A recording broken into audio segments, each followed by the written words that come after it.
Good morning. We're delighted that you're here with us for the 19th annual Duke-UNC Rotary Peace Center Conference.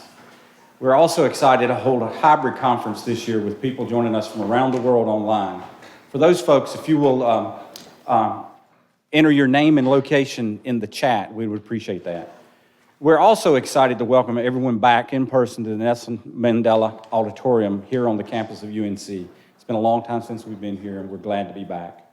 My name is Scott Reynolds, and I have the honor of being the Rotary Host Area Coordinator for this Peace Center.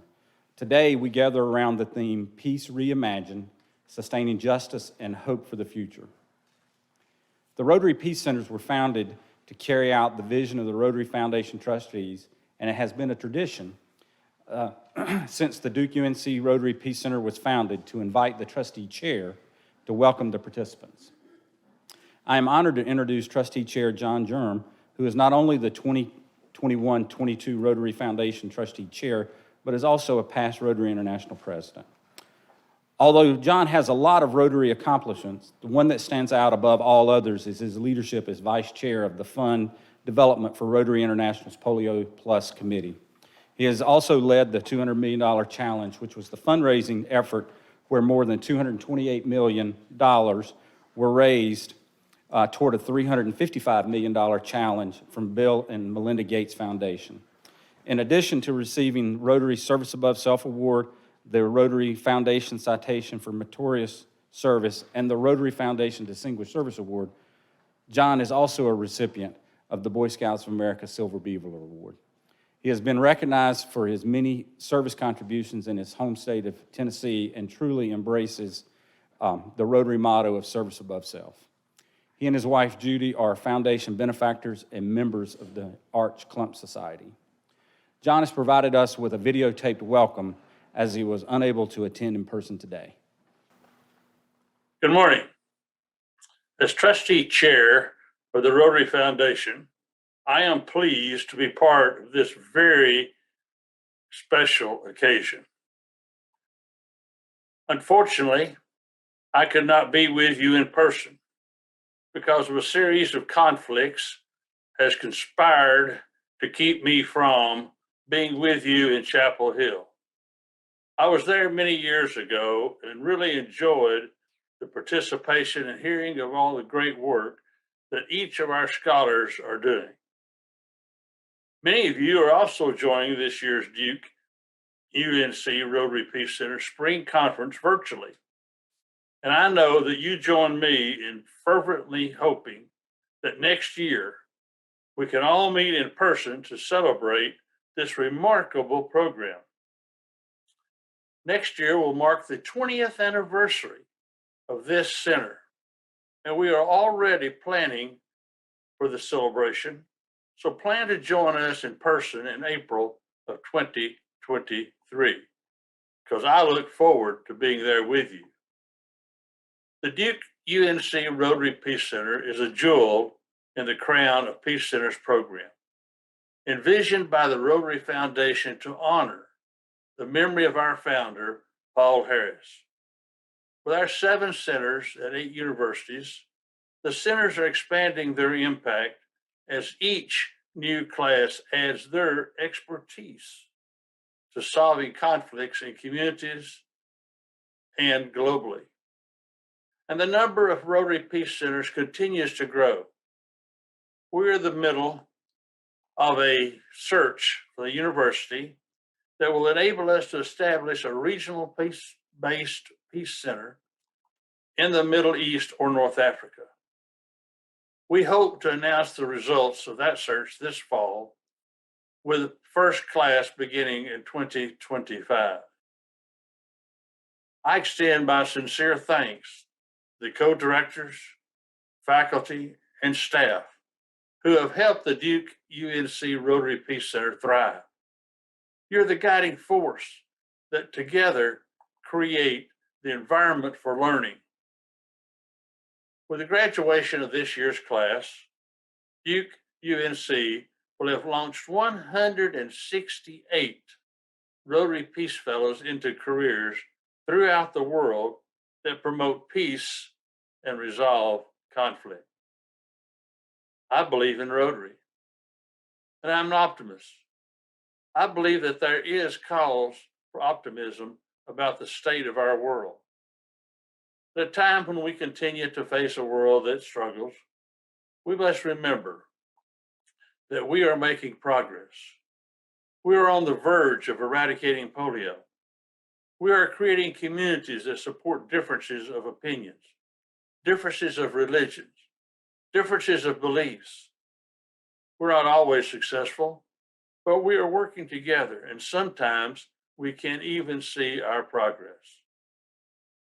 As humanitarians, Rotaries do what we can to create a more peaceful world.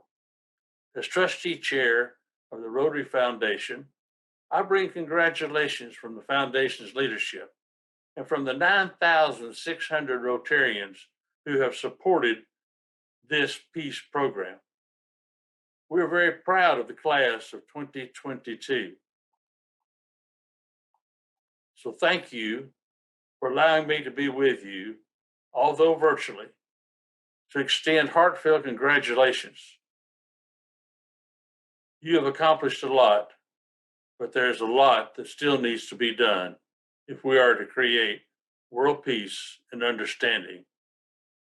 Thank you very much and have a good conference.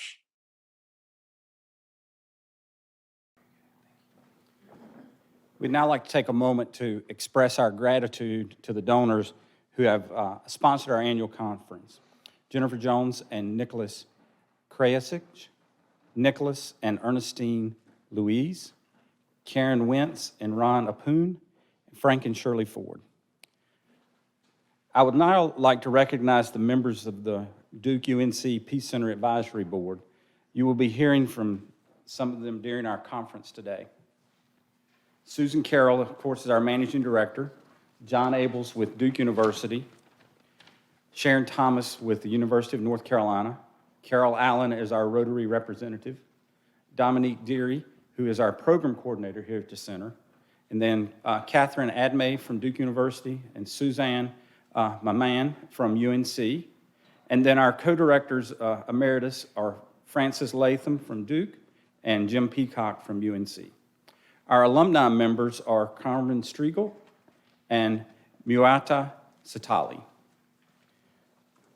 Rotary leaders have been farsighted and courageous in creating and sustaining the Rotary Peace Center program, and we are pleased to have so many of you with us today. Each fellow is matched up with a Rotarian host family who help them settle into their surroundings and remain a friendly resource for them while they attend university. While this has obviously been a major challenge over the past couple of years, some of them are with us today, and I would like to acknowledge their important contributions to this program. Thank you all again for all you do for our Peace Fellows. Today, you will hear a variety of opinions from our fellows, some that you might not agree with. But please remember that everyone is entitled to their opinions, and courteous discourse is a key part of conflict resolution. I would like to close by sharing a quotation by Margaret Mead. Never doubt that a small group of thoughtful, committed people can change the world. Indeed, it is the only thing that ever has.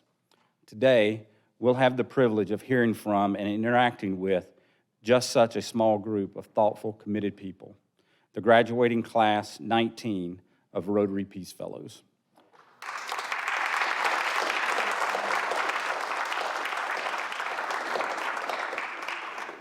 Susan will now introduce the first-year Rotary Peace Fellows, also known as Class 20.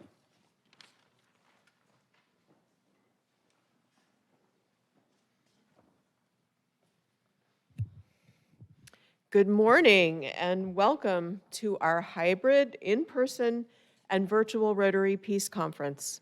My name is Susan Carroll and I'm the Managing Director of the Center. It is so nice to see people back in the Nelson Mandela Auditorium on the University of North Carolina campus for this event after a break of 3 years. I welcome those of you sitting in front of me, as well as our much larger group of virtual audience members who are tuning in from all around the world.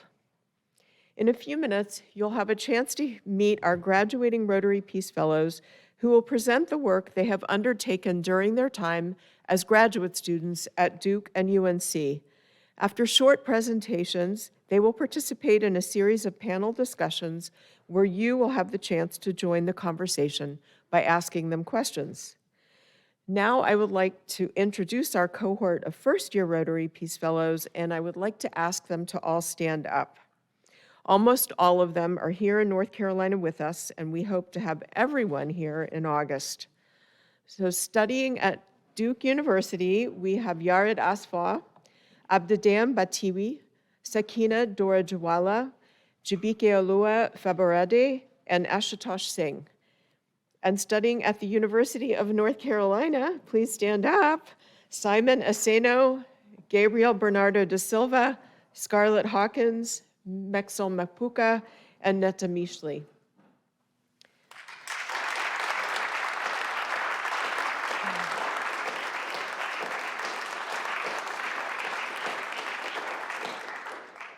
You can read everyone's bios in the conference program, which for our virtual audience can be found on our website.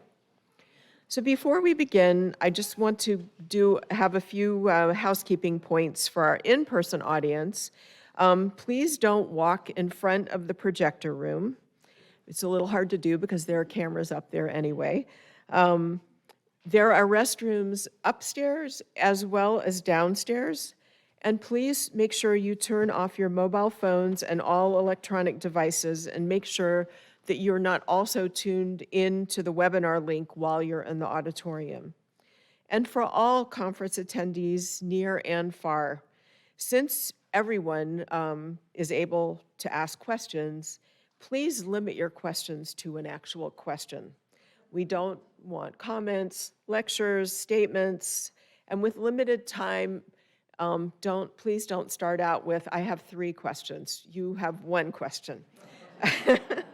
And with nearly 400 people attending this conference today, our fellows will obviously not be able to answer everyone's questions, and for that we apologize in advance. Our first panel's theme is leveraging innovative solutions to achieve sustainable development in Latin America, followed by fellow Joey Hillel talking about his work in humanitarian settings as a social worker. And without further ado, let's begin.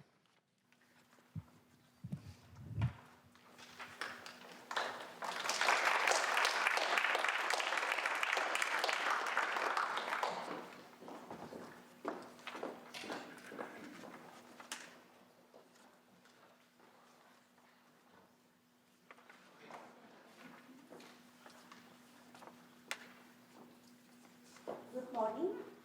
Good morning. I am Natalia Contreras, a student of the Masters of International Development Policy at Duke University. 10 years ago, I co-founded Lima, a social enterprise facilitating access to healthcare for rural communities in Colombia. This experience helped me to realize that rural communities lack access to healthcare, but they also have limited access to education, quality infrastructure, and economic opportunities. And I asked myself, what else can I do? This question brought me to the Rotary Peace Fellowship in order to better understand the problem of rural poverty and look for innovative solutions to solve it. Today, I will share with you some of my thoughts regarding one of the major causes of rural poverty, low productivity of small farmers, and how digital technologies could help small farmers to be more productive and adapt to climate change. Colombian rural people have been disproportionately affected by poverty and armed conflict. In my country, 1 out of 2 people living in poverty lives in rural areas. In addition, over 60 years of armed conflict have had devastating consequences on rural communities. The conflict also have had heavy impacts and long-term impacts in rural communities' main livelihood, agriculture, destruction of farmers' assets and public infrastructure, forced abandonment and forced migration and subsequent land abandonment have led to lower agricultural production and investment in conflict areas. The 2016 peace agreement between the government and the FARC, the main guerrilla group, recognized the problems of the conflict on rural communities and also land inequality as a root of the conflict. Therefore, a cornerstone of the agreement was a comprehensive rural reform. But today, 5 years later, the implementation is still far from reality. In addition to the negative impact on the conflict, small farmers lack access to productive factors such as land, workforce, technical assistance, and affordable inputs like seeds and fertilizers. They also suffer from poor transportation infrastructure and limited access to markets. And the effects of climate change could worsen small farmers' conditions. Changes in temperature patterns and extreme weather events could reduce crop yields. As a result of all these problems, Colombian agriculture has low productivity, which has economic, social, and environmental consequences. First, as this chart shows, the contribution of agriculture to the country's economy has declined over time, which it is a common consequence of industrialization. The agricultural sector is underperforming, considering the country's large arable land and water resources stocks. Second, agricultural low productivity leads to poor rural livelihoods, affecting 24% of Colombian population that live in rural areas. Third, low agricultural productivity has an important environmental impact. Producers try to compensate for low agricultural yields by expanding their farm, which has been an important contributor to deforestation. While all these factors harm the agricultural sector as a whole, they impose a larger burden in small farmers who represent 70% of the Colombian farmers and produce 60% of the food crops. Improving small farmers' conditions is a sound way to reduce rural poverty and, as we said earlier, to promote lasting peace in the country. Small farmers experiencing multiple challenges, as we discussed, that need long-term efforts in order to make a progress. However, digital technologies could represent important short-term wins. Technology has transformed agriculture systems from the time of the Green Revolution with improved seeds and agricultural machines to our time with the use of digital technologies in agriculture, such as basic mobile phones, information systems, and even artificial intelligence. Technology has proven to raise crops productivity and optimize the use of natural resources. In developing countries, small farmers face important barriers for the adoption of digital technologies, such as poor digital skills, limited connectivity, low investment in agriculture research and development, and weak institutional coordination. However, around the world, there are successful experiences demonstrating that digital technology could be adapted to the condition of small farmers and have an important impact on their productivity.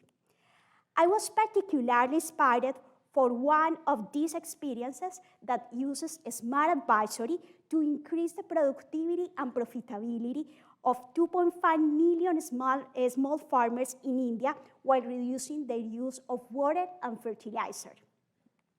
For my master's project, I analyzed the feasibility of improving agricultural extension by implementing smart advisory services in Colombia on large scale.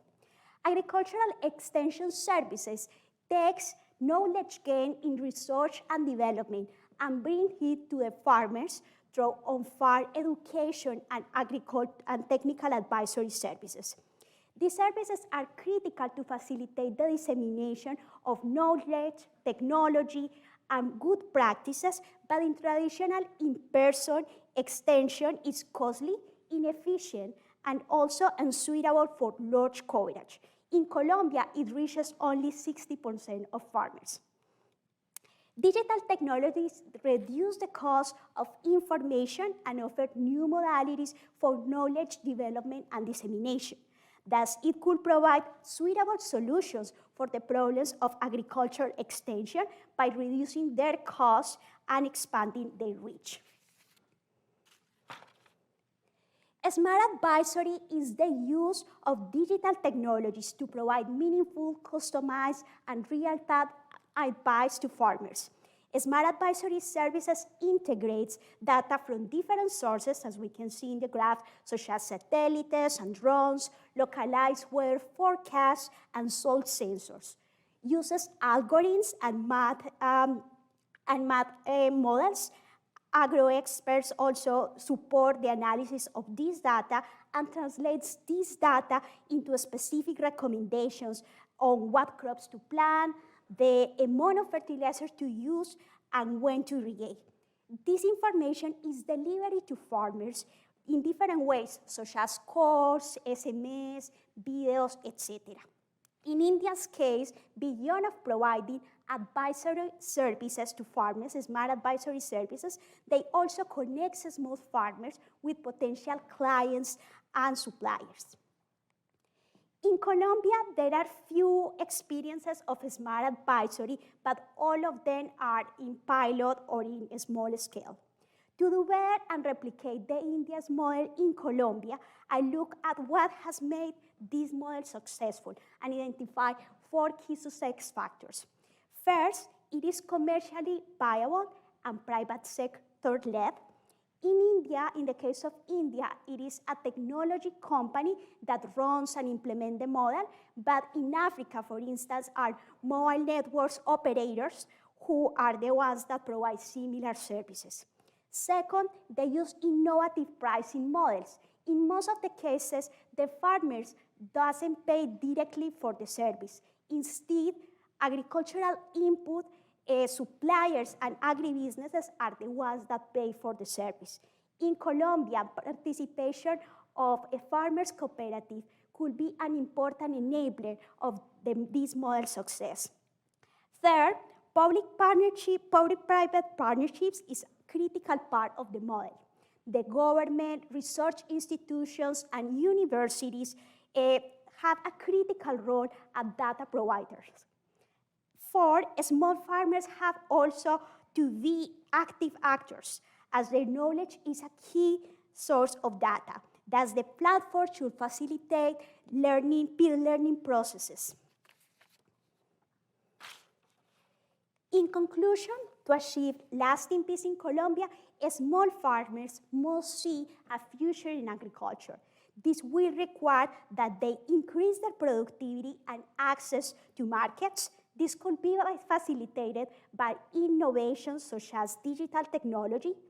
In turn, this will require the collaboration of the government, the private sector, and the small farmers themselves to first improve the enabling environment, including provision of internet infrastructure and education. Second, design and deliver financially viable innovations such as smart advisory services. And third, seize the new opportunities in agriculture. With this package of reforms, I hope to make agriculture in Colombia more productive, sustainable, and inclusive, and thus help reduce the rural poverty, improve food security and climate resiliency, and provide a path towards lasting peace in my country. I come to the fellowship with expertise in innovation solutions for healthcare access. Now I am leaving the fellowship with a new expertise in sustainable agriculture and rural livelihoods. Thanks, Rotary, for helping me increase my ability to better serve my community.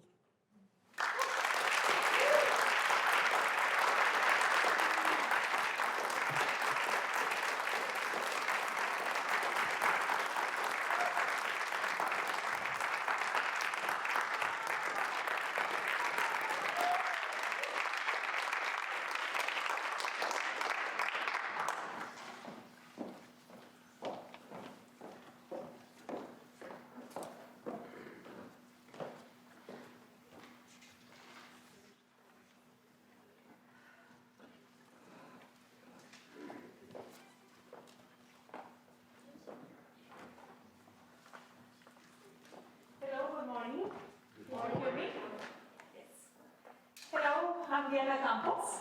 I am a student of International Development Policy at Duke University. And today we'll talk about the challenge of the provision of sanitation services in urban slums in Lima, Peru. So I come from Lima, Peru, a city that was the shelter of thousands of poor rural migrants who fled from the guerrilla attacks in the 1980s by the Shining Path Maoist movement. This mass migration wave meant to the irregular and the illegal occupation of land. As a result, urban slums were created. Urban slums in Lima are located in the periphery of the city, and they are often in hilly areas. Their expansion have been driven by the continued rural migration of poor people who search for better economic opportunities that only the capital city offers them. This expansion is also attributed to population growth. In those areas, water, sanitation, and electricity services are limited. As an environmental peace builder, I led training programs for socio-environmental committees in urban slums in Lima for 4 years. Working hand in hand with community leaders in the field, I experienced severe problems to find toilets in those areas. Nobody wanted me to use the bathrooms of their homes. People felt ashamed for having toilets in poor conditions or did not having it at all. My passion for alleviating people's basic needs by addressing poverty and inequalities in my country motivated me to apply for the Rotary Peace Fellowship.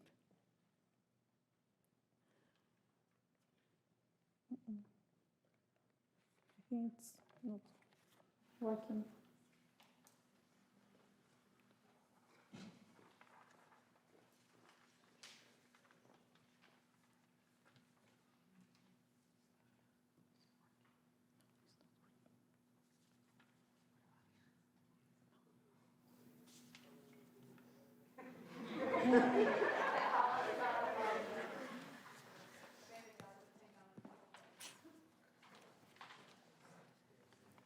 Sometimes there's a little problem.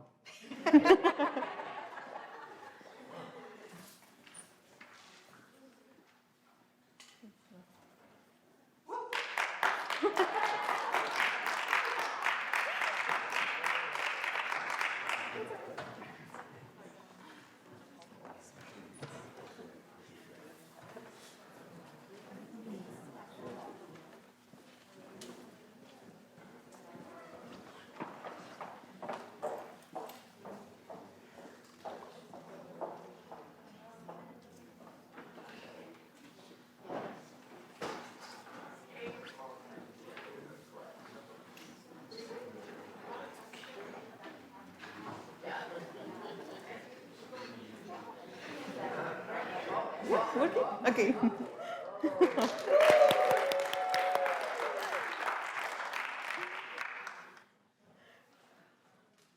Okay. No. Okay. So today I'm going to talk about the problem of the lack of toilets and sanitation services in urban slums in Lima and a possible solution. Despite a significant effort in the last years to expand sanitation coverage in urban slums by the Peruvian government, 10% of the total population in Lima is not connected to a sewage network.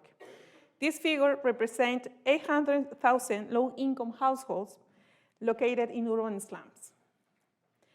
As a consequence, children under 5 suffer chronic diarrhea disease, even causing death. In some cases, diarrhea is the most common hygiene-related illness. According to UNICEF, around 22% of the total population of children under 5 suffer chronic diarrhea in Peru. Moreover, 10% of the population of developing countries are severely infected with intestinal worms related to improper human waste management. Diarrhea disease also affects households' productivity. According to the United Nations, 10% of the productivity days are lost each year due to diarrhea disease. Therefore, the lack of sanitation services constrains Peru's economic growth. So this is a global problem.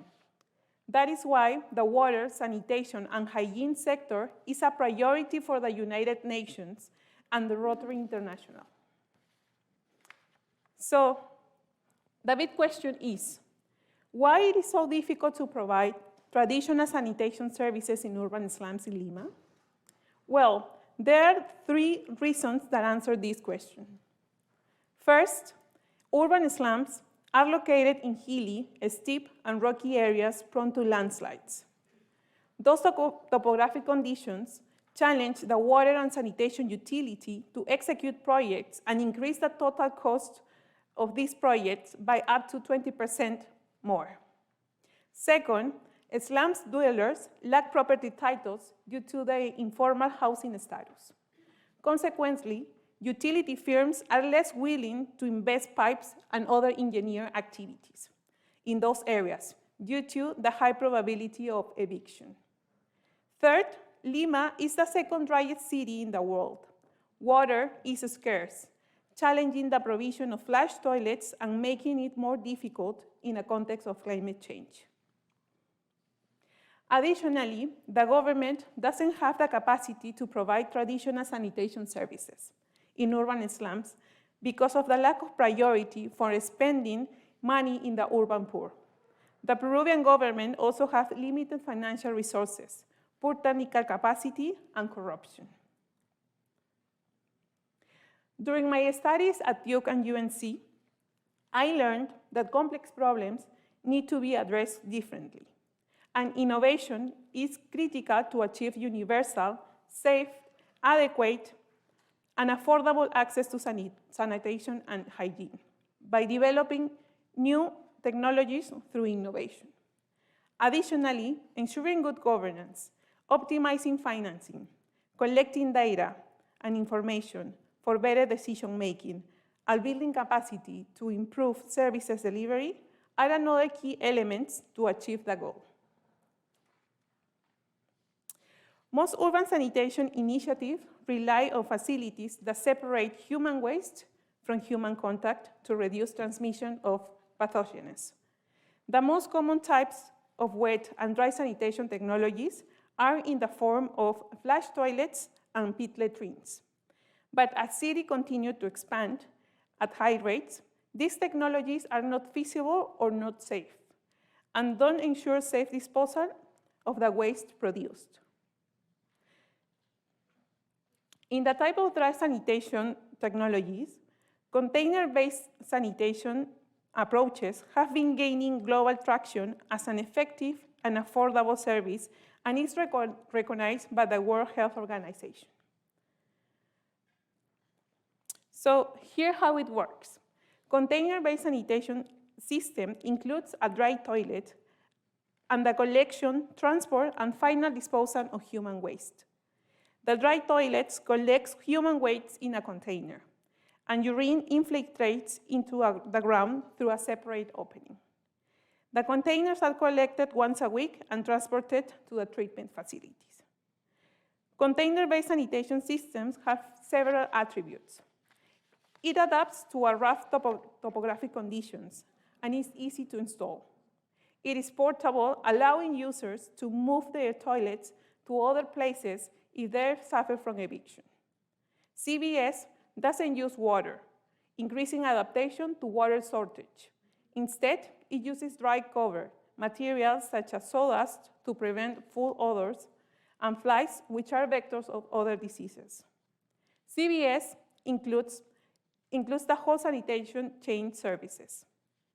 This system is cheap because it requires low upfront capital investment compared to the traditional sewage system.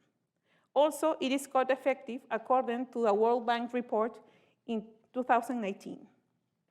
The Bill and Melinda Gates Foundation reports that CBS provides women and girls with a private, safe space to use the toilet and manage menstruation and pregnancy.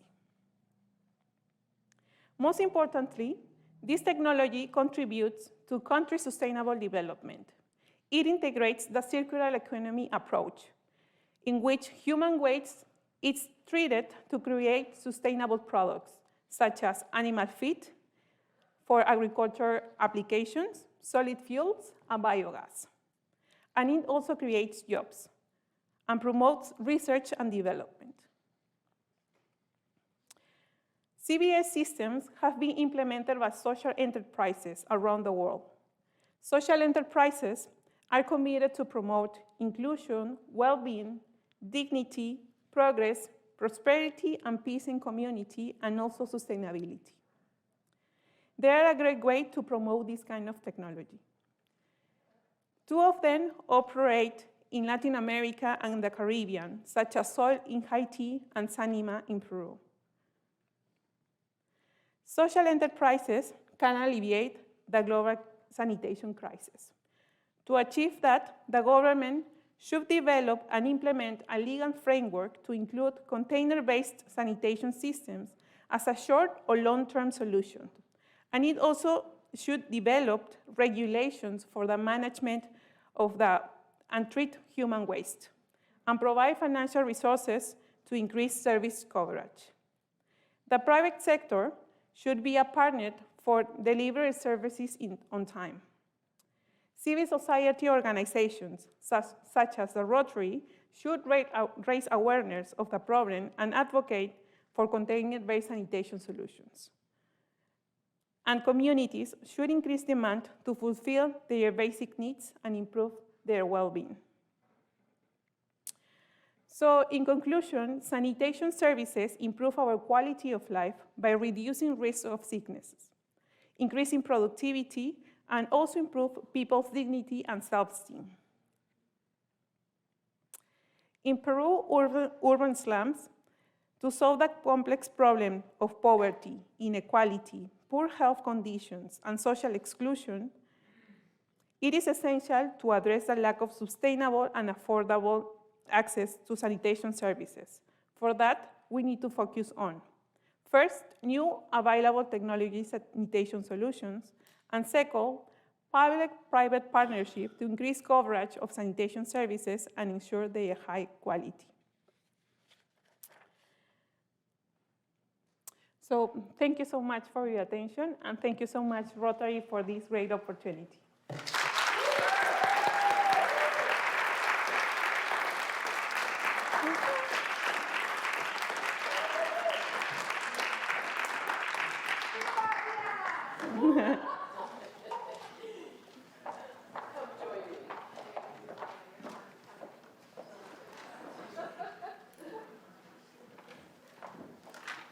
Good morning, everybody. I'm Phyllis Pomerance, a professor emerita from Duke University. I am here to moderate this panel with two of my former students and current student, too. So let me say just a couple of words. It's striking how both presentations have their roots in problems of the past, of colonialism, which led to inequality, which led to basically two different societies, one rich and one poor in Latin American countries. So in both cases, although they seem very technical problems, these projects are trying to solve problems, legacies of inequality from the past. And I think we can all identify with that since it's something that is being grappled with in the United States as well. The second thing that strikes me about the similarity between these projects is they're both based on public-private partnerships, where it's quite clear that you can't do this just by the government, and you can't do it just by the private sector, that you really need to have a coalition, and that coalition also includes non-governmental organizations, of course, NGOs and other people. So it is, and the citizens themselves, the beneficiaries of these projects. So it very much is a community effort. So that is the second thing. And the third thing, obviously, is the innovation, the technology. The fact that both of these projects are based on technologies that have been developed in recent years. One can only hope, given the state of the world today, that maybe technology is the X factor that is absolutely going to lead us to a society that is more just and more peaceful than the one we have today. So I think that these are very important projects. So before I open it up to the audience for questions, both virtual audience and real audience, and it's daunting to be before real people again. It's great. Let me ask both of you, to what extent do you think your project will actually solve the problem, in your case, of poor farming and low productivity among small farmers, and in your case, the lack of adequate sanitation in poor slums in Lima? So to what extent are you solving the problem, and what else is needed? What are the most important other things that would be needed? I can start. So, while digital technologies alone cannot solve all the multiple problems of small farmers, they really can help to have these, as I say in my presentation, short-term wins in terms of low productivity, mitigation and adaptation to climate change, and also reducing rural poverty. So in the agricultural sector in Colombia, there are structural problems that requires long-term and structural solutions. And I will give you an example. Colombia, one of the main problems of the agricultural sector in Colombia is the high concentration of land, inefficient allocation, and also informality. While digital technologies could provide tools to help to make a progress in these problems, such as using remote sensing for mapping land use so we can better understand where located specific crops or livestock, or maybe provide information systems so the process of land registration could be faster. Unless we are doing a change in our public policy and in the institutions in order to implement this kind of public policies, digital technologies alone cannot solve the problem. However, digital technologies, I think, can help specifically in two aspects. The first one is facilitating access, what I call productive factors. For instance, technical advisory, as I mentioned in my presentation, or access to credit through digital banking or mobile banking.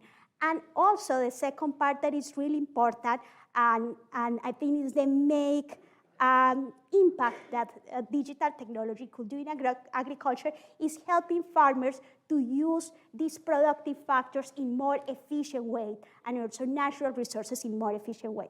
So we're reducing the cost of production, increasing productivity, and in many cases also quality of the products, and it will lead to have access to higher value markets, and finally to have more stable incomes. Great, thanks. Deanna, the other Deanna. Well, my recommendation, it might not solve the problem of sanitation services in urban slums. For two reasons. People want to have the traditional sanitation services, right? So people want water running into your toilet. But due to the lack of investment and the topographic conditions, my recommendation, container-based sanitation, could be a short-term solution until the utility firms in Lima can execute or can evaluate or assess the feasibility of projects in the sanitation sector. So this recommendation, as itself, it cannot solve the problem. However, I think it is important to leverage the knowledge and expertise of social enterprises to bring new technologies to alleviate people's needs until the government can extend or expand the sanitation coverage. Great, thank you very much. So, great answers.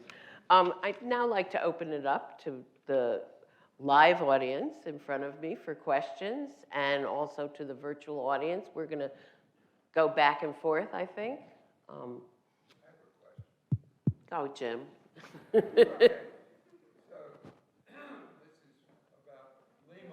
You need to use the microphone. It's about the CBS system in Lima. Florence and I lived our first year of marriage in a slum in Indonesia. There was no CBS, there was a ditch. So the reason for that is obvious, money and so forth. So here's my question. What percentage of slum dwellers in Lima have a CBS system? Great. So now the social enterprise has around 1,000 customers. So it's a kind of pilot. They need more investment and more financial resources to scale up this project, right? So that is why in my research, I found that this new technology in Lima they are implementing needs to be leveraged to increase the scope of this project and to increase this service in urban slums. So it's a very small proportion now, but we hope doing this kind of research, we can extend and talk to the government in order to adapt this new system as a national technology. Good, thank you. John, it's fielding virtual questions. From our online audience. This is to Natalia Contreras. Your project would rely on farmers having access to high-speed internet across the country. Where does that stand, and what would could you talk more about that as a factor in making this successful? Yes, as I mentioned, like public-private partnerships are essential part of making this specific project, but almost any digital technologies. Also, like we consider digital technology basic mobile phones, and there are a lot of solutions that are based on that, like for this specific aspect. But particularly the project that I present today requires internet. So it is really important, this partnership, because requires to have high coverage of internet in rural areas. So in Colombia, now the government is doing an effort in order to really increase the coverage of internet, but this is a limitation in order to the adoption of these technologies for small farmers, and specifically this technology. There are other examples that are based in SMS and could work without high coverage of internet. So I think this is one step that really the government needs also to be an integral partner in this process in order that these technologies could have a progress or make a progress in Colombia. So currently I would say that there are areas where there is internet, but if you go to really isolated areas, there is not internet. And now it is like kind of a priority in the government of Colombia, but we still require so much effort. Other maybe important aspect, it's partnering or with mobile network operators. That it's one of the recommendations that I bring as part of how to adopt this technology in Colombia, because mobile network operators, they are the ones that could provide this kind of services. So they are also key partners in this process. Okay, do we have more questions in the house? I see a hand there. They're both Dianas. Oh, they're both Diana? Okay. Okay. Gregoria here from RECOPE. We are a new club, Rotary. Okay, my question is about what incentive do you have or do you give the private companies to partner? What do they get from it? That's the question. Thank Okay, you. perfect. For So, both of you. yes, well, so in the case of the project that I present, basically this is a financially viable model. So basically they provide a service. The ones that pay for these services, in the case of India, that is what I showed today, are agribusinesses, are the ones that buy like products from farmers, and also agricultural input suppliers, the ones that supply fertilizers, yes, to the farmers. So they have this incentive that these farmers, or buy more, so they are more expanding their farms, so they are more productive, so they are so they can buy these products, but also selling higher quality products. So they have this incentive that is part of this value chain, and it will make them, in this case, this organization has been running this solution for 10 years, and this is the way that they have made sustainable. So it's something that is good for farmers, they are selling more, good for these other agribusinesses of agricultural input suppliers. They also are having like economic interest there, and also for the organization or like the implementer of the program. So it is my perspective that is really important, is that economic interest and social development can work together in this aspect. So I think this is the beauty of these kind of models. Great. So I agree with you, Diana. I think the private sector has two main motivations. The first one is to make profit, to make revenues for the service delivery. And in the case of social enterprises, a key aspect is equity. They want to provide services for everyone because, as you know, having these sanitation services is a human right.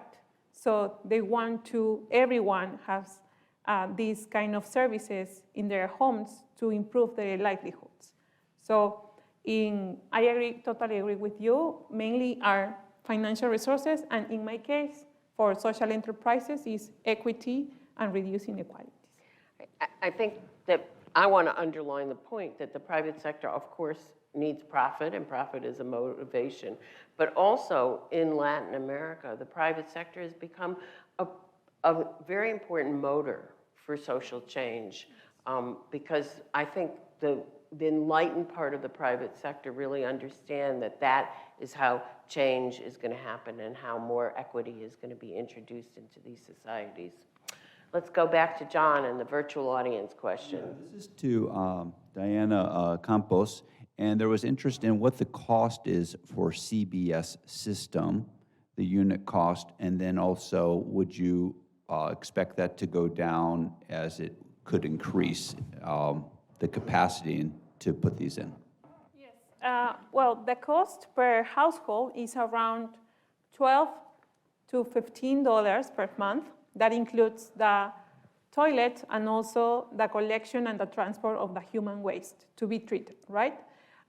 So social enterprises try to reduce the price because it's for low-income households, but they need to reach a point that to increase the service, the coverage, right? So if you have more customers, you are willing to reduce the price of your services.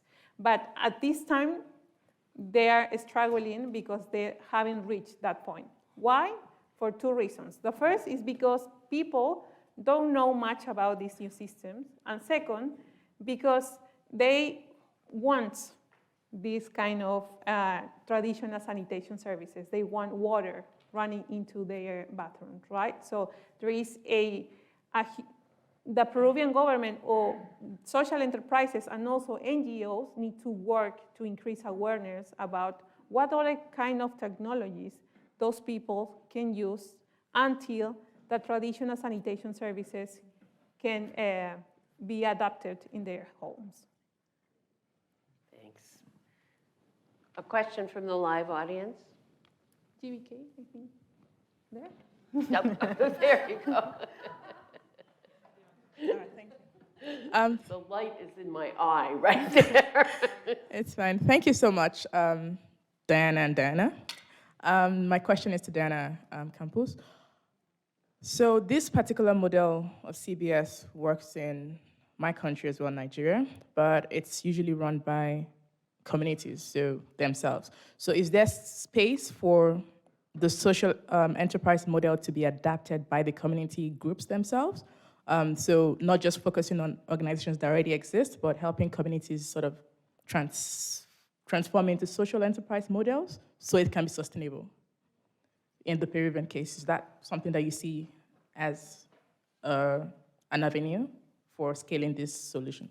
Yes, of course. Communities have a power to increase the service in their communities, right, in the areas. So that is why these social enterprises not only provide services, also they educate people how to build their own toilets. For instance, in Haiti, the toilets are made by wood. So people are also able to build their own systems, right? So that is also a key area of those social enterprises. It's educate people in how to improve their livelihoods. Very good. John? This is for Diana Contreras. It is, this digital technology has also been used to help farmers link to markets and to follow market prices and not just technical services that they might receive. Could you talk about that and what benefits that may be or challenges, or do you see this as part of that project? Yes, I think one of the main aspects that, this digital platform has helped in terms of connecting farmers with markets. It's providing information about two aspects. The first, it's the current price of the market. This is a big issue for farmers because it is not like, the old price that you know what is the price, or this is something that it's standardized. So it is a lot of room for negotiation. And in most cases, farmers have low power to negotiate because they don't know what is the price that it's transit in the market. So this is the first thing that really empowers farmers with information about the market, what is the price, so they could, they could understand that and they could do negotiations based on that. The second aspect is also about the conditions of the markets, so that it's a lot of a match between what the farmer is producing, what the industry requires. So these kind of technologies could help to connect the demand with the supply and the conditions in order that really what is producing the farmer matched in terms of quantity, in terms of time, in terms of quality, what is required by the industry. So I think this is the two main aspects, and specifically this Indian organization, what has made this is my client, the agribusiness, who buys the things. So it helps with all the value chain in order to connect with the farmer, and the farmer knows in advance, in some of the cases, in advance the price, the quantity that they require, the specific conditions that they require. So it helps to be more transparent and more informed, this connection between the market and the farmers. Great. Do I see any hands here? Yes, please. You need the microphone. Good morning, excellent presentations. A question, I'm sitting here as a Rotarian. I hear many opportunities for Rotary clubs to get involved in global grants. Are you, back in your home countries, are you talking to districts or Rotary clubs about taking some of your concepts and turning them into global grants, that you would have another source of funding for this? Currently, this is a research that I'm doing, but my objective at the end of this program is to work very close with my Rotary Club back in my country. I know that the Rotary are looking for opportunities to engage with communities. They are looking for opportunities to improve their livelihoods, right? So before coming here, I was working with my Rotary Club, or the Rotary Club that sponsored me, and they were working in a project with solar panels. And I think it's very linked with these systems that I'm proposing, right? So, and this is also a great opportunity also to invite you to work with Rotary clubs back in my country, right? To promote these kind of systems and to maybe provide more financial resources to deliver these kind of projects, right? It would be really nice if, as a result of a lot of what the research you've done, if you can somehow get your Rotary clubs, particularly to hook up with a lot of Western nation Rotary clubs. If there's anybody from Rotary International here, you know, that's just a suggestion. I see a lot of opportunities. I know a lot of Rotary clubs in the U.S. would like to get involved. Thank you. Keep up the good work. Great, thank you. Great. I appreciate that. Okay, I think, are there any more virtual questions? No, but there is there are live questions. There's one all the way back there, sorry, climbing. Raise your hand again so she can find you.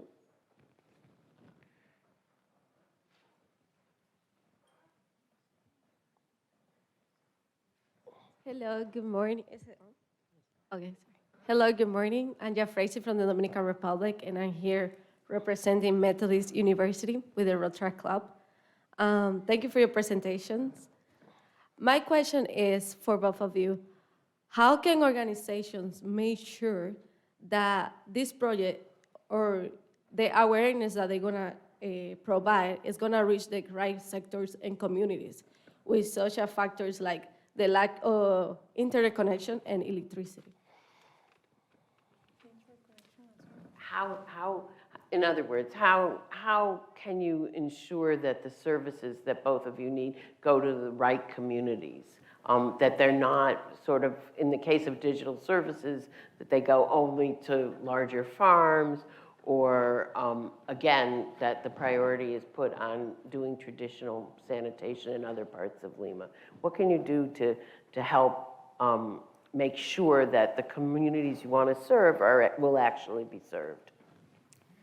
In the case of my solution, and again, I come to the same point, but really partnerships are critical.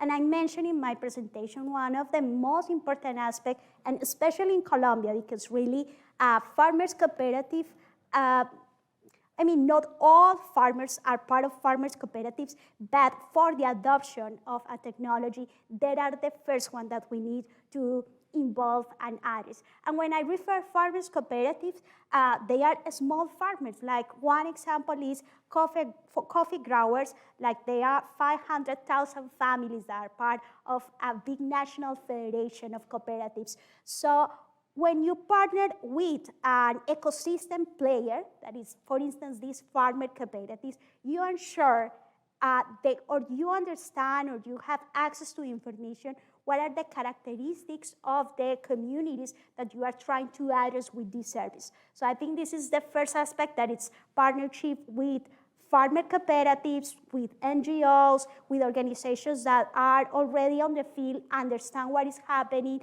and know the people that you are addressing these projects.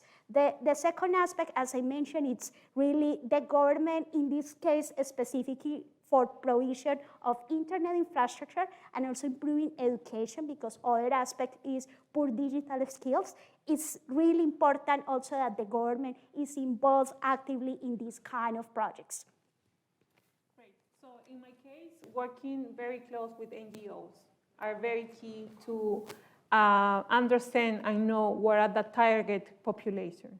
There are many NGOs working in the wash sector have this, they know what are the key main places to provide these services.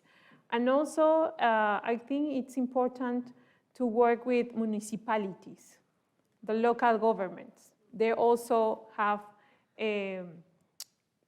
through surveys, the census, they know what are the main population that need those kind of services. So it's part of NGOs, local governments, and also international NGOs that provide aids also to vulnerable communities. Thank you so much. Our time is drawing to a close here, but I want to say that as I listen to the two Dianas, I'm reminded of the literally dozens of Rotary students I've had as advisees over the years, and I've kept in touch with many of them. And it is so heartening to see how much what they've learned and incorporated during their graduate studies that you all have made possible is actually informing their professional careers.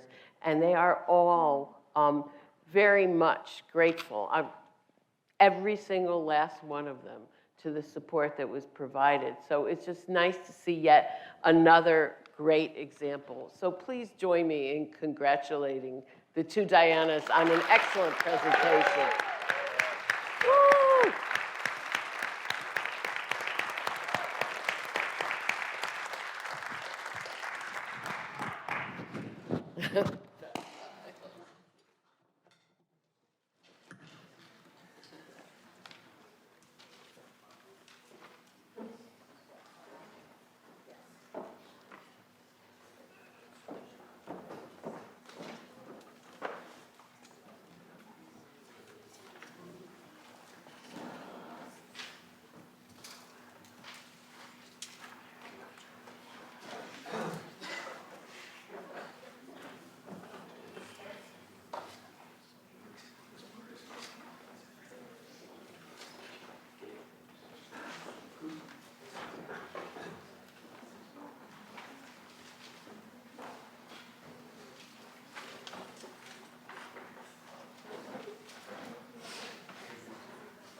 All right. Good morning, everyone. I am very happy to be here with you today. My name is Ro'i. I'm originally from Israel, and I'm studying towards my master's degree in clinical social work at the University of North Carolina, Chapel Hill.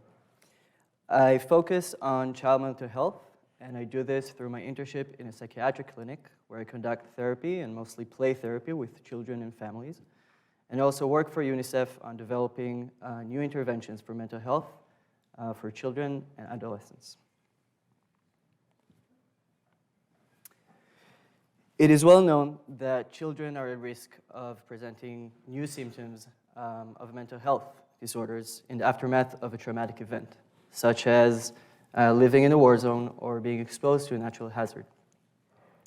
This happens due to direct exposure to the traumatic event, but also due to losses and life disruptions. And while most of them recover with the support of their families, communities, and groups, some of them, especially those who've been coping with mental health disorders before the trauma had happened, will present sometimes more severe symptoms. Their emotional, social, and physical well-being is a risk, and the problem is that many international organizations are struggling to support them with the services they deserve and need. Approximately 90% of people needing mental health services in low-income settings do not actually receive them. So I believe we need to develop interventions that are suitable and accessible for them, and I personally also believe that it should be based on play therapy. But in order for me to convince you, I need to take you on a trip to explore mental health care in humanitarian emergencies. So in the next couple of minutes throughout this presentation, we will cover a couple of topics. First of all, we'll try to understand what does mental health and psychosocial support look like in emergencies, then what kind of interventions exist, then why are there not enough, and in the end, what can we do about it? So humanitarian work is adapting to different phases from the moment the disaster happens. So each one basically requires different interventions because people need different things in different times. So let's assume, for example, that I'm involved in a car accident, God forbid, and what happens immediately after the accident, I don't need someone to come and ask me how I feel or about my childhood trauma or where I'm placing myself in life. I need to make sure that I'm safe. And that is why we are going to focus in this presentation on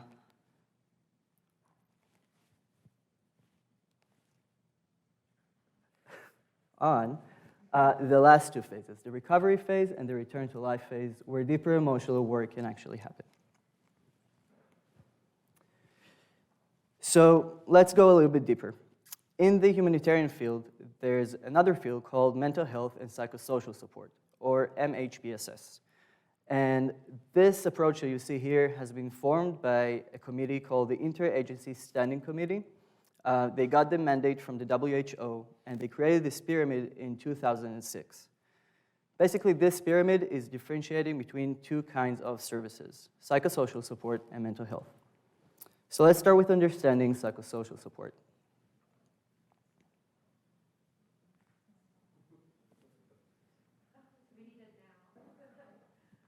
We do. Mm-hmm.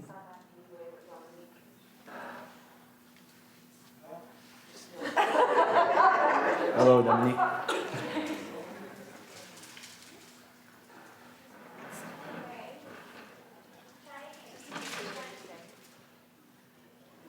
Yep.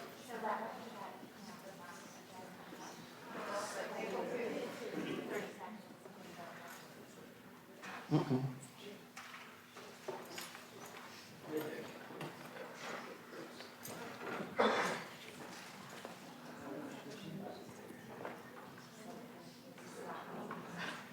I love technology. I hope you do too. And this is where we stopped. So we talked about this approach. International organizations are using this approach to differentiate between psychosocial support and mental health. So a lot of people think it's the same, but it's actually differentiated. So we have the bottom three layers, which are psychosocial. And psychosocial support is trying to aim to people who cope with symptoms of mental health of less severe disorders, or even not disorders at all. So mostly about groups and communities. We can give an example of a school that is being ruined by a tornado or a hurricane. And you can think about the kids. They're probably very scared. And they need a safe space for them to be during the day, so they will have a routine. They need a temporary learning center so they can continue with their education. We can also teach them coping skills on how to cope with anxiety. And most of all, we can train teachers on how to provide them with better emotional support. So these layers can be actually provided by non-professional mental health personnel. And then we have mental health. And as you see, mental health is at the top of the pyramid because we're always approaching less people, because we assume that less people have severe and persistent mental health disorders. So mental health services, they aim to address symptoms of more severe mental health disorders. So for example, anxiety, post-traumatic stress disorder, depression, and they're implemented necessarily by certified and licensed personnel. So for example, clinical psychologists, social workers, nurses, and psychiatrists. And generally speaking, they focus on two different kinds of interventions. They talk about psychotherapy, which is talk therapy. I'm talking to a therapist.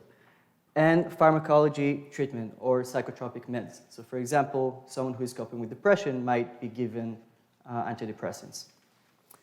So the field of mental health and psychosocial support, MHPSS, usually focuses more on the psychosocial aspect, which is good because that's how we can approach more people, right? We can provide them with more services.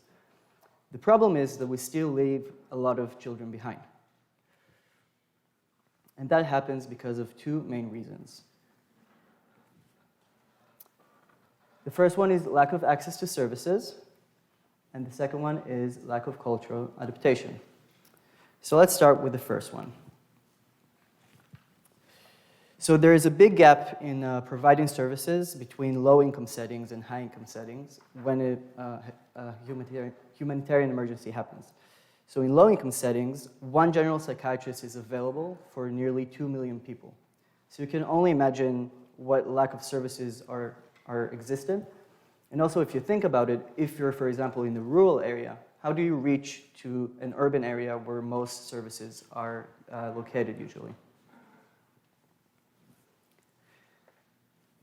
The second reason is lack of cultural adaptation. So most common culture of therapy that international organizations use in emergencies is based on Western, mostly European and North American values. And what happens is that they don't necessarily speak the language or to the costumes or the religion that people are practicing in a lot of other places around the world. We can take the Rohingya people as an example. Since 2017, nearly 1 million of them have fled from Myanmar to Bangladesh because of genocide. And a research that was conducted by the UNHCR, the United Nations High Commission for Refugees, showed that there is a big difference in terminologies, and that made actually psychological assessment tools and treatments inadequate. What does that mean? So for example, in the Rohingya language, there's no direct translation for depression. Now, how can I diagnose someone with depression if it's not even a concept that exists in their language? What they do have is a word for sadness, and it means literally no peace in mind. Now, the difference between no peace in mind and depression is very big, especially when you're trying to diagnose specific people.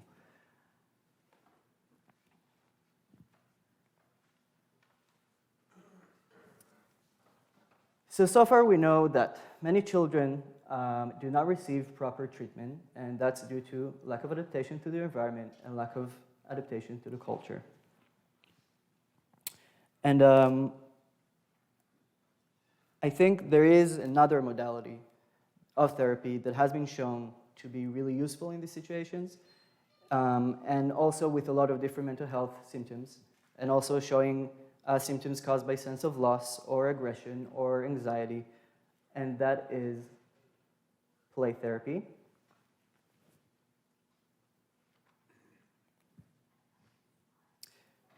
So play therapy is really adapted to the culture and language and cognitive and emotional development of children, and it supports alongside or sometimes even without medication. So we can actually support this intervention without other interventions needed. It happens in the presence of a certified therapist. It speaks the language of children, which is not words but play. This is what they master the most. And perhaps the most important thing is that it allows them to achieve a sense of catharsis and mastery over the traumatic event. So through re-experiencing the traumatic event with the presence of a therapist who creates a safe environment for them, they can reach mastery. So there is an old saying about play that says that you don't talk about play, you play play. So I will like to present to you a client that I worked with in Puerto Rico. So I was deployed to Puerto Rico in 2017, post Hurricane Maria, and I was working there in a mental health center. I've met this child, he was 7-year-old, and he really feared entering buildings. And he feared entering buildings because he saw a lot of buildings falling. His house, however, did not fall, but he and his family were disconnected from water and other resources. He projected symptoms of what could be post-traumatic stress disorder, and also he manifested them through regressed behavior. So he was sucking his thumb, which developmentally you will not see in a 7-year-old. and through pushing people and throwing things at them.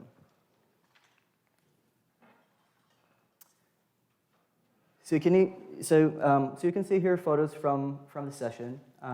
What happened was that he came and he didn't want to go inside the building to choose toys, so I chose what I like to play with, which is Legos. And he started building this building, right? And he started building, and I was looking, and wow, what a nice building you're building. And all of a sudden, he smashed it. Okay, so he smashed it, and then he built it again, and smashed it again even harder. And built, smashed, smashed. And I was just vocalizing what is going on. So doing like boom, bam, wow, the house is being destroyed. At some point, he stopped, and he looked at me, and he was like, come. So I joined him. I started smashing the house with him until he stopped again. He stepped aside, and he started sucking his thumb, and he asked me if the weather is going to get any better. So I said, hopefully yes, but maybe we can start putting all the Legos back into the basket. So we did. And the main theme of this session was broken play, because we know, again, his house was not broken, but something in his inner self was broken, right? He was trying to show that something was broken, and he did that through the play. In our second and third session, so I brought more toys, and he chose only the scary animals. And he chose mainly dragons and dinosaurs, and they were all very scary. I don't know if you can see over there. And they started invading the house. And the main themes here are aggressiveness and instability, because what happened was that the dinosaur just fell from the sky, and they actually made the house being ruined. So he was showing, A, how mad he was, B, how his life became unstable, but also, I think, somewhere in his mind, he was too young to understand that natural hazards don't happen because of someone choosing to do them. I think he really thought that something is purposely trying to attack him and his family.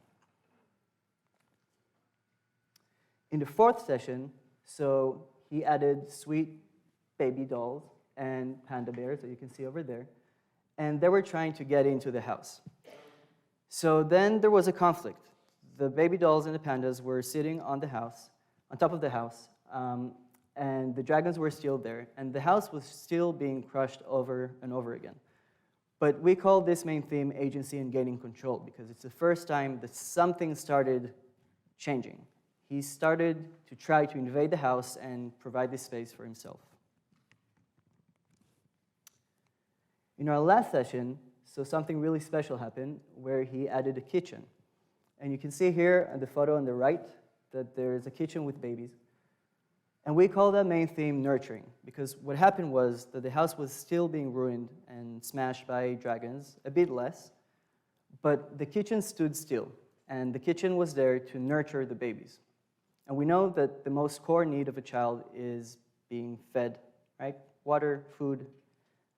And there was something about the agency that he took before, and he was trying to nurture kids in the house that was being invaded, that I saw maybe as a beginning of a healing process.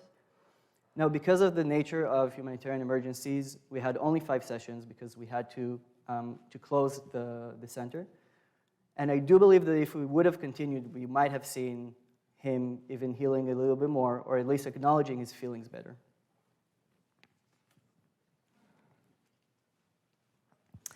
So I applied to the Peace Fellowship because I wanted to gain tools to make me a better child therapist, but also a better humanitarian aid worker. And in the past 2 years, I feel like I've gained skills in psychotherapy, project management, and peace building, but also a better understanding of why I'm doing what I'm doing, and how I think the field of mental health and psychosocial support should look like. After the fellowship, I plan to take the skills that I've gained to advocate and design better, more adequate, more accessible services for children, especially in low-income settings where they don't receive what they need. In Hebrew, the word for peace is shalom. It's a huge word with a lot of connotations, but at its heart, it means prosperity, peace, health, and wholeness. Play therapy is a part of how this wholeness can happen. Thank you.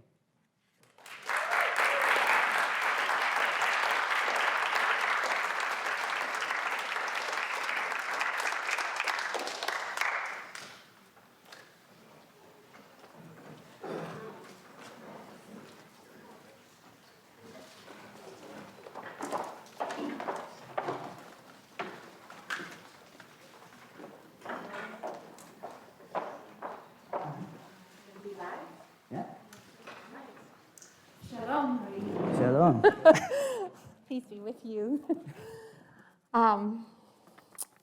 So really, one of the beautiful features of our Duke-UNC Peace Center is that it knits together UNC and Duke in our core curriculum for Peace Fellows. In this way, faculty from each school come to know students from the other school very well. And I promise that I don't say other school in the way it's normally said. As a faculty member in the program for International Development Policy, I have the great pleasure of knowing the soon-to-be alum of Carolina School of Social Work, Roy, very well. He appears to be alone amongst fellows up here on the stage, but he is not. He brought his basket of Legos, honestly, because I asked him to. I think it is very poignant to see this basket in 3 dimensions, the very Legos, one might say the building blocks, that Roy uses to do his work. Community organizers and other world-changing peace builders live by this saying: start where you are, use what you have, do what you can. This is the underlying logic of the presentation you just heard.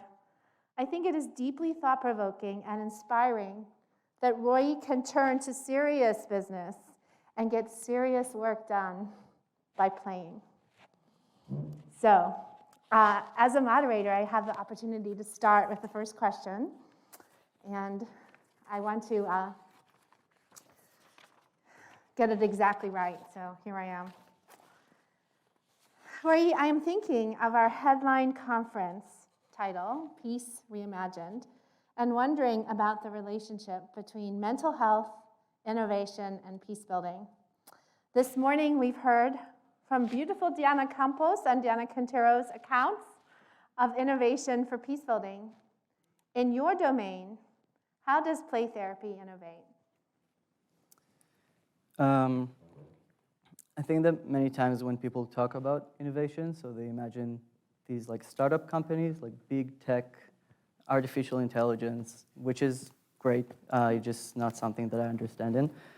I do think that it's helpful mainly now with COVID and with creating therapy that is more accessible to children around the world. But I do think that at its heart, innovation is more radical.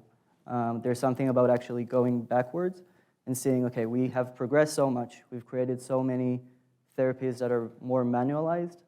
CBT, for example, cognitive behavioral therapy, is great. It sort of helps children to change behaviors that are risky for them. But there's something, I think, missing in bringing the ownership to the child.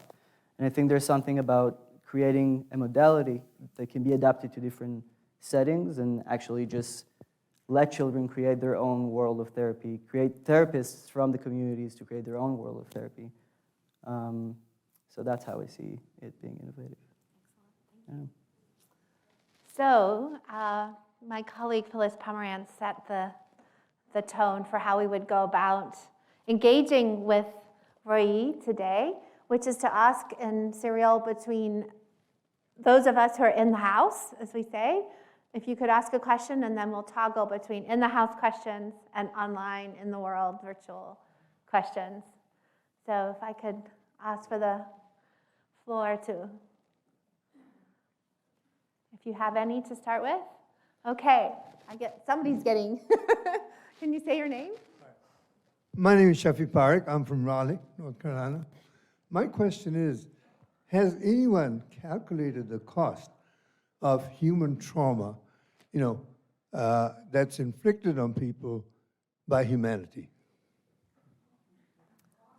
The cost. Can you explain what you mean about? Well, what I mean is that the current war that we're going through, the wars that are existing all over the world, the Rohingyas, the Uyghurs, Israel, Palestine. What is the cost, and how can we actually get to the root cause of violence that causes trauma?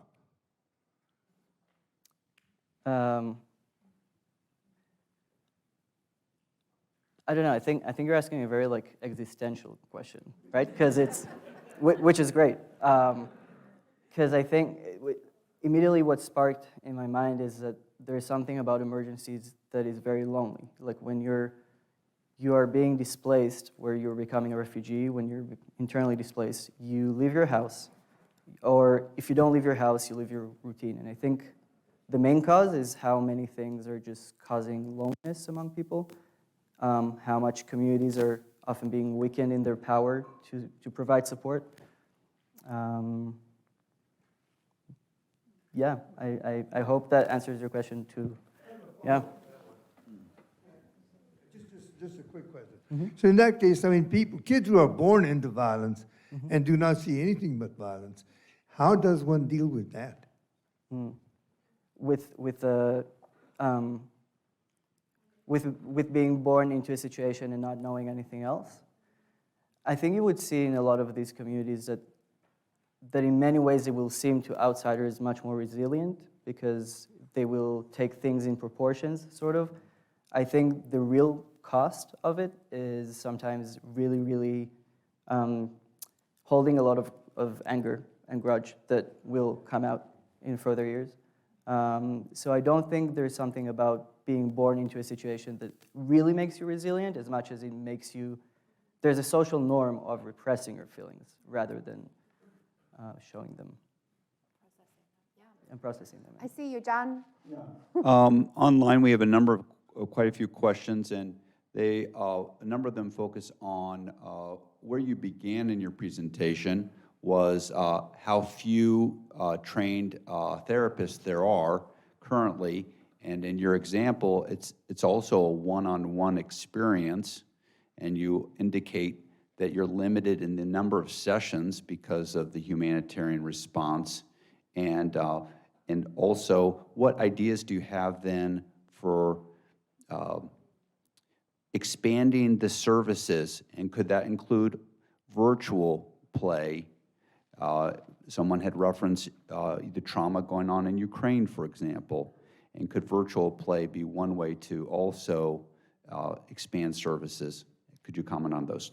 Yeah, I think so. The whole approach of play therapy is, in the end of the day, it's a method, and it's based on a larger sort of modality of therapy, which is psychodynamic therapy. There is short-term psychodynamic therapy, and we can also deliver that through media and telehealth and all of that. But I do think that the elements of it can be also incorporated in other sectors in humanitarian emergencies. So if Diana Campos and Diana Quintero talked about agriculture, and they talked about water and sanitation, so there are elements of this play therapy or of this really protective guidelines for children that we can implement. So, for example, if we design bathrooms, do we think about the height of the urinal for younger kids? Do we put sanitary pads so young girls can, without shame, start taking care of themselves? And all these things also contribute to their mental health and psychosocial support, maybe not through one-on-one therapy, but I think it builds a much stronger base. So we only have time for one more question, I think. So the issue is whether we should take one from the house or one from online. We have two, so we can do both. Anybody else from the house want to ask? I would like to say something about singing. That's a good way to build peace in your body without exposing just talking. And I've done it all my life. When I was a little girl, I wouldn't, thank you, I wouldn't talk. So my mother, who was a singer, taught me how to sing. And I have been singing all my life, but I still have a little bit of fear of talking, even right now. I'm shaking. But when I sing, I do not shake. So remember that. Do sing. It's very, very good for you. And you can just go out and sing for people, too, after you get accustomed to it. Thank you. Yes. So I think the question that we can get there is the embodied nature. How important is it that it's embodied, that you're doing this game playing? What do you mean by embodied? So what I heard being said there was that there's something about singing and having your body in it and feeling free, really being free in the expression of your inner thoughts. I'm wondering if there's an analogy to playing. I think a lot of trauma is physical. It has physical effects. And we didn't talk at all about somatic therapy, but I do think that humanitarian emergencies also start to understand that we have to have more sorts of somatic therapy. And some of them are also expressive arts. They're like recreational arts that we can use. I think there's something like on the very basic level, it's soothing and it gives you like a place to express yourself. But it has the longer effect of how you remember the traumatic event. Like how was your body reacting? Thank you for having thrown into making that clear, expressing that. Okay, from online. Yeah, again, how would we, with the huge needs, and we also think about the impact what COVID has had on children, can we scale up and provide tools to parents to do play therapy so that we could address things on a larger scale? And what ideas do you have about training parents for this? Mm-hmm. So actually, through my job at UNICEF, we created 2 different guides that I urge all of you who's interested in it to read them. One of them is about how to talk about grief with children through play, and how can we also structure that in a way that allows them to grow from that and not only create another trauma by telling them what happened. But another one is also how to train parents. To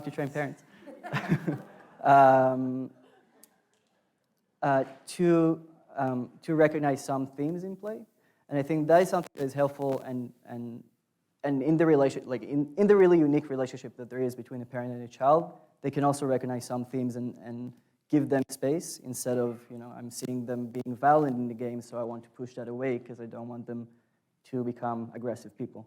So I think it's through a lot of training. I think these trainings need to come also from schools and the education sector. Yeah, and if anyone is interested, I'll send you the links to the guides afterwards, and you can practice on your children. Or they on us. Yeah. I like the smashing idea. All right, I'm getting, I get the smashing idea myself. I'm getting the word from our managing director here that it is time to bring this panel of one to an end. But I do want to say, Roy, how inspiring it is to know that you're doing the work you're doing. And I'm just so grateful that it's emancipatory, right? Like Florence, it's an ability that you get to the joy within you and the seriousness within you is united in playing with these kids. Thank you. Thank you.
Hello, everyone.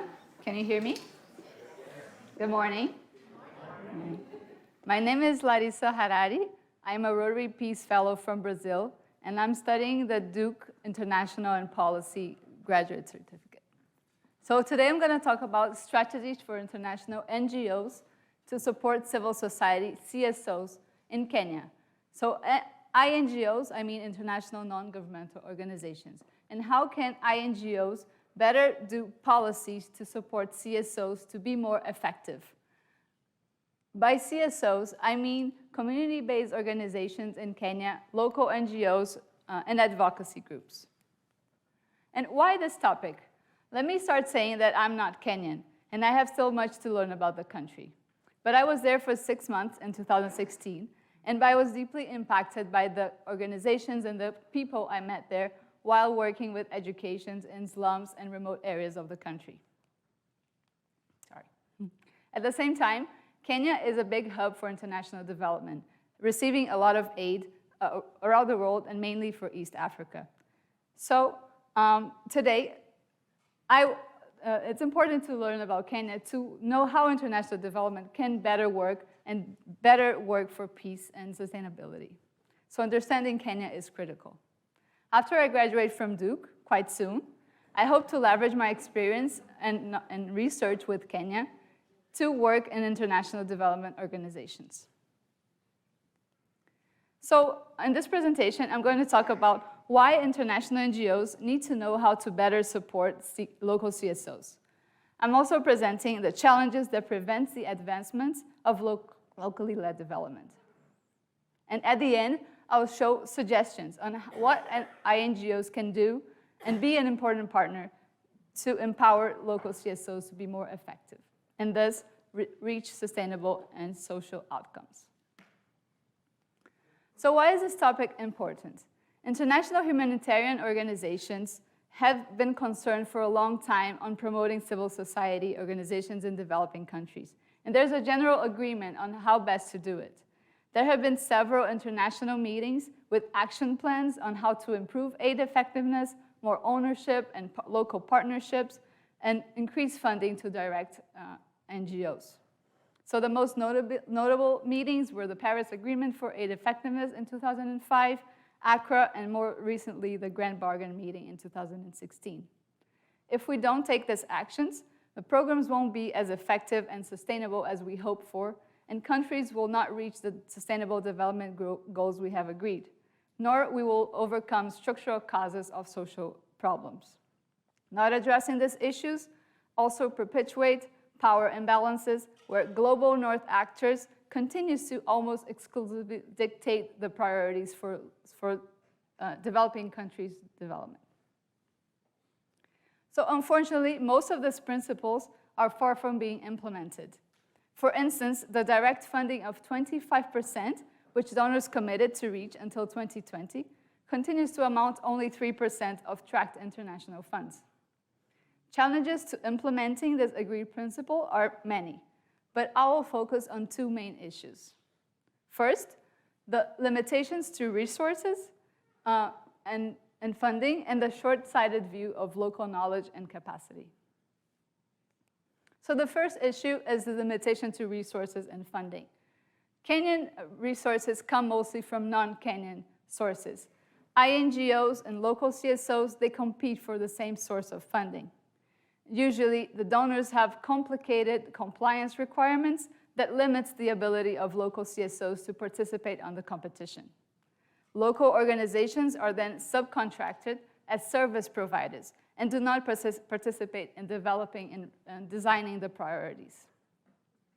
As a sad example that I came across during my research, an INGO, which I won't say the name, was awarded a $44 million grant, but directed only $280,000 to its local counterpart. This INGO, as an intermediary, took most part of the funds to its own operations and transferred just a small percentage, 6%, to this local NGO, not allocating the funds necessary needed to carry on the activities to reach the program objectives. The project had to be canceled mid-course before achieving any results. Another issue is that Funding is generally short-term and unpredictable, and its amounts and purposes depends on donors' countries' interests and policy objectives. This turns out the accountability of a program towards the donor and away from the people it matters, and also causes discontinuity and only addresses the surface of social problems. The second issue is the short-sighted view of local knowledge and capacity. There's a lot of investment in capacity building for developing countries, but the capacity delivered tend to be short-term and short-sighted, reactive to current circumstances. For instance, reporting skills or fundraising, they are important, but they do not change the patterns of external dependence. Local organizations are often perceived to lack this accounting and reporting risk management systems needed to satisfy Western donors. As a women's rights activist group put it, CSOs do not lack capacity, but they lack capacity to meet the donor's requirements.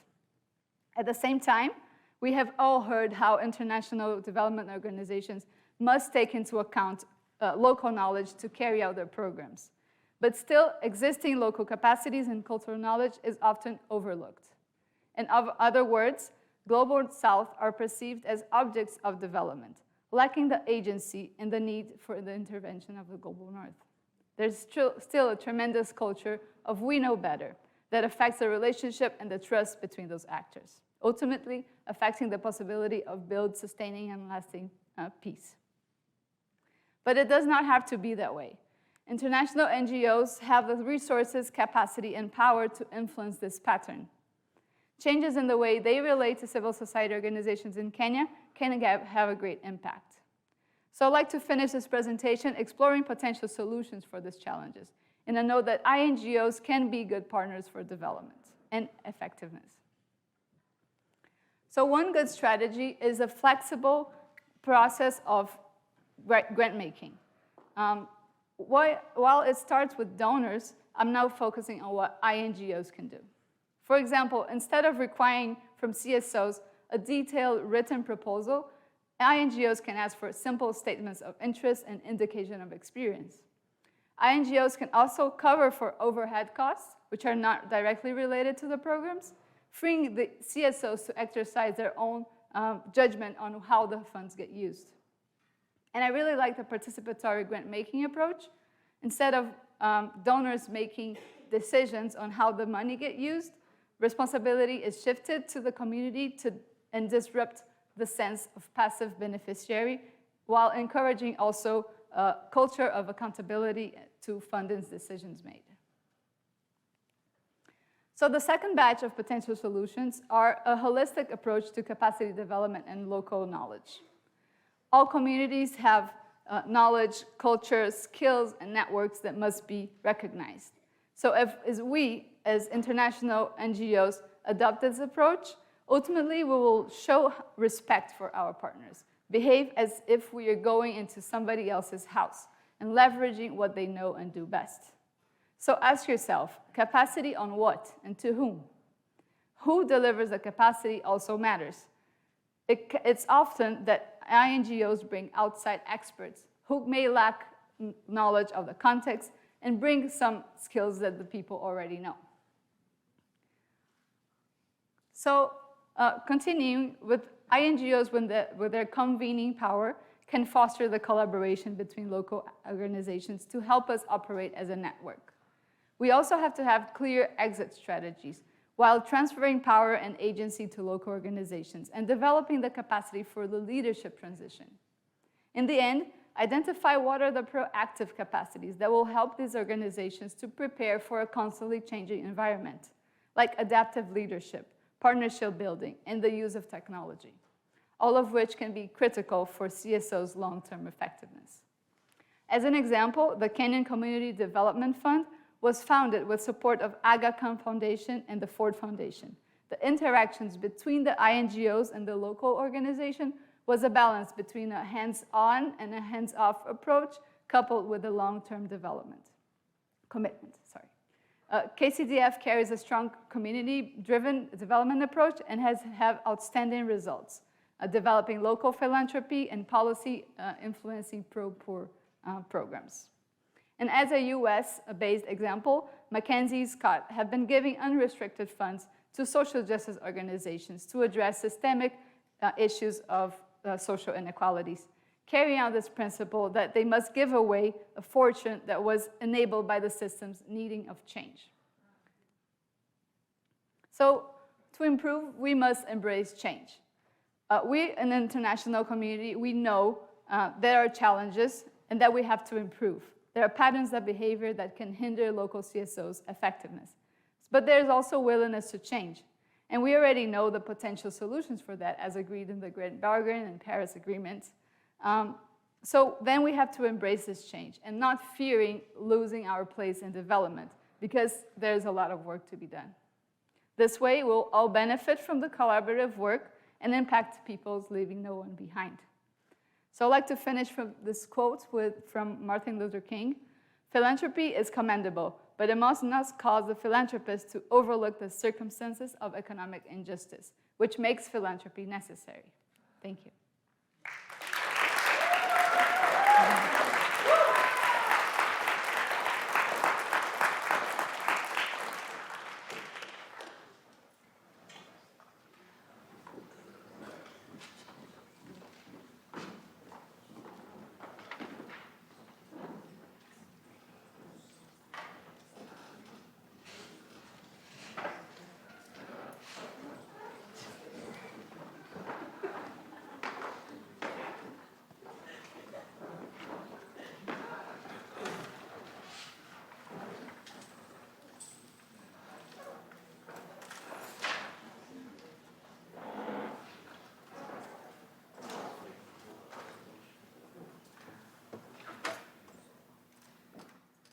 Good morning, everyone. Can you hear me? Loud and clear? Good. My name is Natalia Contreras Pardo. I am a Rotary Peace Fellow from Colombia, studying the Master's in Global Studies at UNC. During the past 12 years, I've been working in human rights and peace building. My experience in Colombia as a human rights attorney had allowed me to witness the impact of courts set up in the aftermath of war to improve the rule of law. However, I saw that potential was obscured by factors such as lack of coordination, attempted political interference, and poor funding. I wonder if that was the case in other countries in the world that were recovering from war. Hence, I devoted my time at UNC to research about the impacts that hybrid courts can have in improving the rule of law in the aftermath of war. To explore this issue, I have conducted a case study, the hybrid court for Sierra Leone. I will present in the next few minutes what I refer to for rule of law and hybrid courts. I will present a brief overview of the Sierra Leonean armed conflict and the hybrid court. Also, the activities that the court developed, what is known as the legacy of the court, and I will present some recommendations. The rule of law is one of democratic values that is broken by war. It is a pillar of democracy. It is what ensures that there's no abuse of power by any institution or individual. It ensures that society is run according to an agreement among citizens. That is the law. That guarantees also legitimacy, certainty, stability, the protection of human rights, and well-being. One of the necessary conditions for the rule of law to exist is a strong, skilled court system. And independent, sorry, that's key as well. The devastating effects of civil war include the destruction of the court system in different ways. First, court infrastructure can be totally or partially demolished. Second, there is an exodus of lawyers. Third, it undermines the protection of fundamental rights because courts are not able to respond when citizens demand for justice. A way to rebuild the court system after war is the creation of hybrid courts. These type of courts are a mix between domestic lawyers and prosecutors in laws that have the tasks of making sure that those responsible for international crimes are held accountable. The mixed format is believed to strengthen the domestic court system by showing how trials should be conducted according to standards of due process and to improve the skills of the local court officials. During the past 10 years, more than $600 million have been spent setting up courts all over the world. A certain level of accountability has been achieved, so more criminals have been sanctioned and victims have known the truth. However, the results have been limited. In this context, it is important to ask why the results have been limited and how can we improve better design and implementation of hybrid courts so those can leave a legacy of a strong rule of law. To answer those questions, I chose the case of Sierra Leone, a Western African country, because it was the first hybrid court created in the world, also because it had a lot of attention and support from the international community, so it was highly likely that it would deliver great results. And also because I'm interested in knowing about the experiences of other countries in the field that I've been working on for over a decade. Sierra Leone suffered a 10-year-long civil war that started in 1991 and was the result of a combination of different factors, such as the country's involvement in the conflict of the neighbor Liberia, deteriorating economic conditions, widespread corruption, unregulated diamond trade, and a history of patrimonial politics. During this time, the rebel group known as the Revolutionary United Front fought the government forces, destroyed much of the country, and was responsible for most of the heinous crimes committed in the conflict, such as amputations, sexual slavery, rape, among others. A peace agreement was signed in 1999, but it did not bring peace. In 2000, around 500 UN peacekeepers were kept hostage, who later were released due to international negotiations. That motivated a stronger UN military intervention, which brought relative stability to Sierra Leone. The UN and the Sierra Leonean government agreed to create a hybrid court known as the Special Court for Sierra Leone. They decided this type of court because the domestic court did not have enough knowledge about international law, and also because the Special Court will be better able to ensure independent trials. It was decided that the hybrid court will sit in Freetown, the capital city, to be closer to the people of Sierra Leone, and also to work with the domestic court officials under a figure called mentorship, so they could be trained. The first obstacle for that was that the hybrid court did not have a specific mandate for strengthening the rule of law. Despite that, hybrid court decided its legacy will include improving the infrastructure of the domestic court system and training court officials. The hybrid court implemented an outreach campaign to engage with the people of Sierra Leone and the legal professionals of the country. As part of this outreach program, the court conducted trainings for lawyers, national prosecutors, defense attorneys, and law enforcement officials on topics such as procedural skills, strategy and ethics, witness and victims management, case management, and police liaison with prosecutors department. The court also worked with the government of Sierra Leone for creating the Witness Protection and Support Unit within the National Criminal Justice System. The unit was designed to provide protection and assistance to witness in national cases related to organized crime, gender violence, and corruption. That was a main achievement. However, the results have been limited. Why?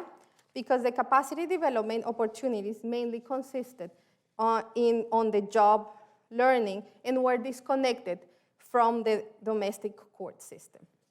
So courts officials outside the hybrid court could not benefit from the trainings, and the knowledge about human rights could not be applied to other types of cases. Funding for outreach activities was tight and human resources scarce, which limited the engagement with local officials. Also, many of the locals that served on the court decided to pursue an international career, creating a brain drain.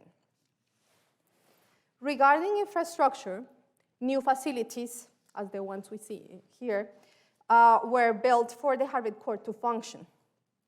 Those facilities had full equipped offices for the court officials, a separate building for the witness protection and support unit, and a detention facility.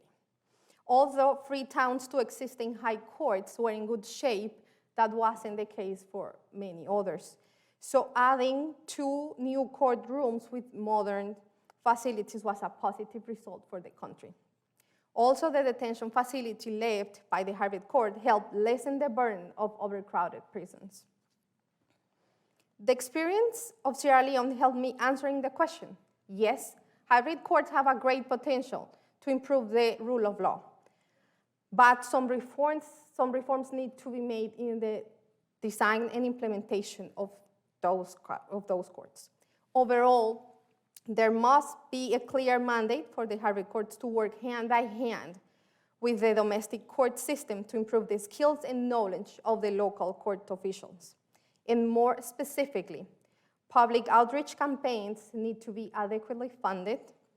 Second, capacity development must not only ensure that court staff is properly trained, it also must reach domestic court systems so good practices are spread and human rights standards are applied in several areas of the law. And most important, knowledge and skills remain in country to the service for the local people. Third, incentives should be developed for local legal experts to stay in country and practice in their area of expertise. These results are a call for us, peace builders, to improve the actions we conduct to guarantee justice, accountability, and rule of law. If we expect societies affected by war to have stronger court systems, we need to put that as a priority, not only expect that it's going to happen on the side. These lessons I learned, I take with me for the next stage of my career, where I envision contributing to implementing hybrid and international tribunals that set the foundation for a stronger rule of law. That is one of the pathways for stable peace. Thank you very much. And hi, Mom.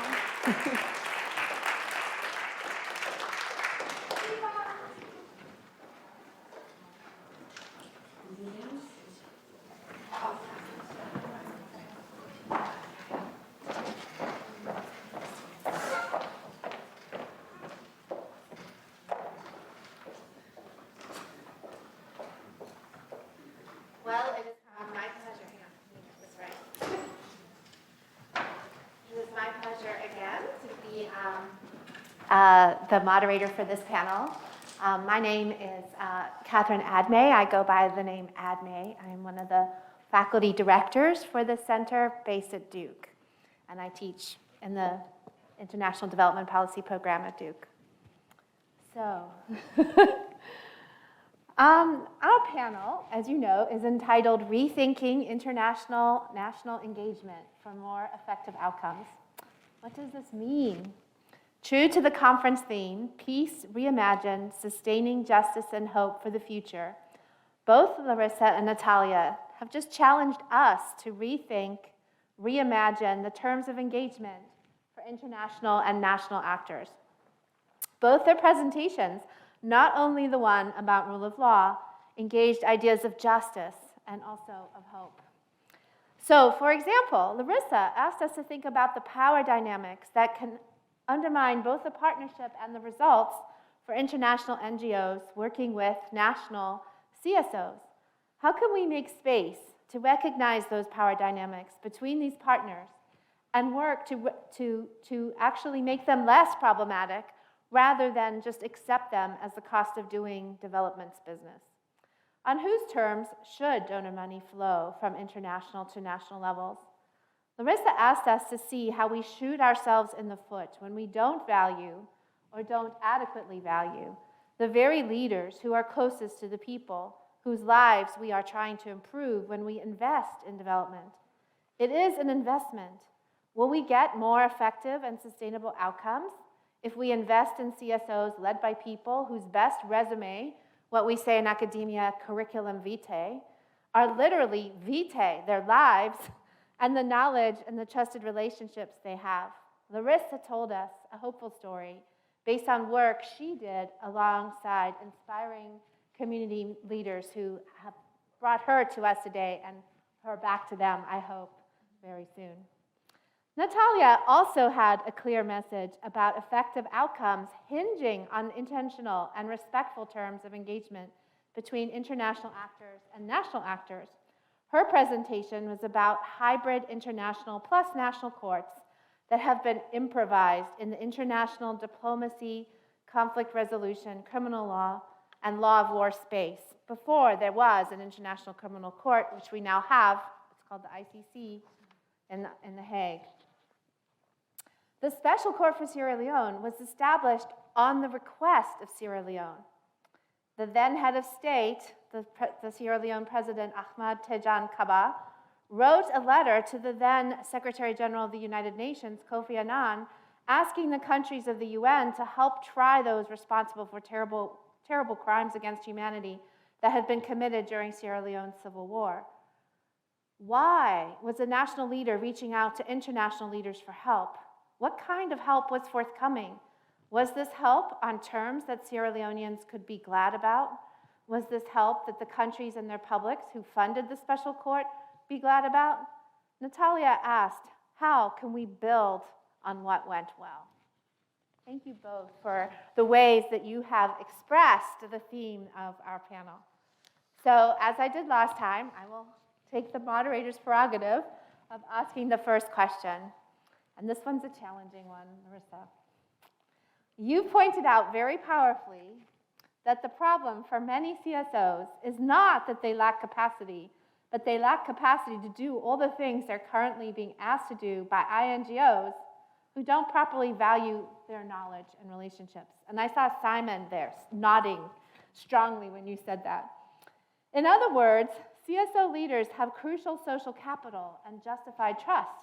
They are able to identify what needs to be done and then get those things done. But I'd like to ask you to consider a problem that international NGOs and donors who support them will be worrying about: the C word, corruption. In any part of the world where there is money, there will be temptations for embezzlement. It is tempting then for INGOs and donors to have demanding protocols around financial reporting and accounting to avoid inviting corruption. How do you suggest relationships between INGOs and CSOs be structured so that local leaders are less likely to pocket funds meant for the people in whose name they are leading? How can we, in other words, not be naive about money flows and the temptations of corruption? Thank you, Almay, for the question. Is this on? Okay. Yeah, it is a complex question. And I would say that to have equal partnerships does not mean, of course, to give away the financial accountability. So I think the financial accounting still has to be a really important part of this relationship. And INGOs have the capacity and knowledge, even way more than the local organizations, to do this accounting finances, especially to account for the donors' requirements and compliance. But I think financial accountability shouldn't be like a one-size-fits-all solution, because each local organization have their own structures, they have ways of doing things. So INGOs should be flexible to understand how the local organization already do their accounting, and also come in the scene with a trust that they are doing what they are doing because they want the best of the community, and develop this accounting structures to better respond to their realities. So have this flexibility and, but still, of course, maintain this, this financial accountability. And also not forgetting that corruption, it can be seen only as the local leader that is pocketing out money, but how about the larger institutional corruption that we can find? Maybe it's not even called corruption, but it's the way that INGOs take most of the money, as the example that I shared of the $44 million, and to not address to the final objective of the project. So how this intermediaries and costs can also be seen as a way of diverting the resources out of the people, away from the people. Yeah, thank you for that. This is what hard questions bring out. Good answers. All right. So Natalia, you've noted that one way hybrid tribunals have a positive legacy at the national level is the contribution to the court system, both in the form of buildings and human resources. A courthouse and detention center, a case management system, trainings for court staff and lawyers and judges. How has this legacy been sustained? Do you have any recommendations for how sustaining the legacy can be baked in, as you said, be intentional to the mandate at the beginning?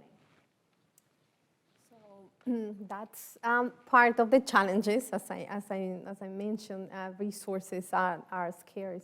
But specifically about sustainability, it all starts with the mandate. So it's important that the designers of the hybrid courts include a specific mandate for the legacy, that is for like trainings and infrastructure.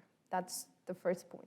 The second point will be to make sure that the resources available for maintaining it over the years. So one idea to do that, considering, again, like the scarcity of resources that maybe the country has or international community, is to create a trust fund. So this trust fund creates an ongoing stream of resources that can be used to keep the trainings going for the prosecutors, in general, the court system, and that will also allow to tailor to the needs, because of course that change over the years, that can be more towards gender-based violence or towards organized crime, depending on the specific moment, and again, the needs of the domestic court system. And to also maintain the infrastructure, so they don't become just like ruins from what it was at some point, a great institution, and keep serving the local people. Additionally, another important aspect will be making sure that the legal system is aligned with international standards. So all these skills that they're acquiring are able, the officials are able to apply them. So the court can help there in making a first concept when they get to the country about the necessary legal reforms to, again, make this the domestic legal system coherent with international standards. And those are like specific factors that can help making it sustainable. And sorry, one last thing that I will add to that. In the case of Sierra Leone, it's important because in these recommendations, for instance, they have to also consider the local context and the culture of the country. And in the particular case of Sierra Leone, it's really important because they have a long and widespread traditional courts and traditional legal systems. So bringing them into the conversation about how do we align these with the international law, international human rights standards is key, so the Western legal system is not isolated, what actually serves the people in daily life issues. Yeah. Okay, thank you. All right. So in the same format as before, may I ask a question from those of us who are in the house? Thank you.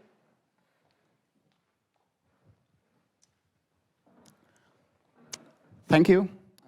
Fascinating presentations. My name is Thiêm from Vietnam. I'm currently a Fulbright visiting scholar at Duke University. My question is for Larissa.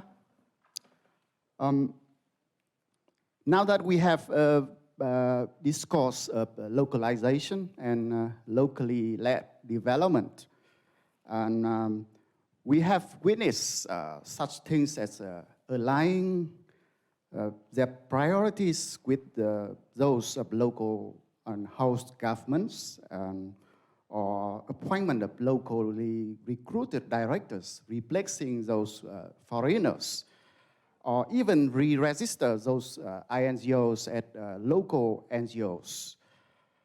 In theory, those localization or locally led development is beautiful and attractive.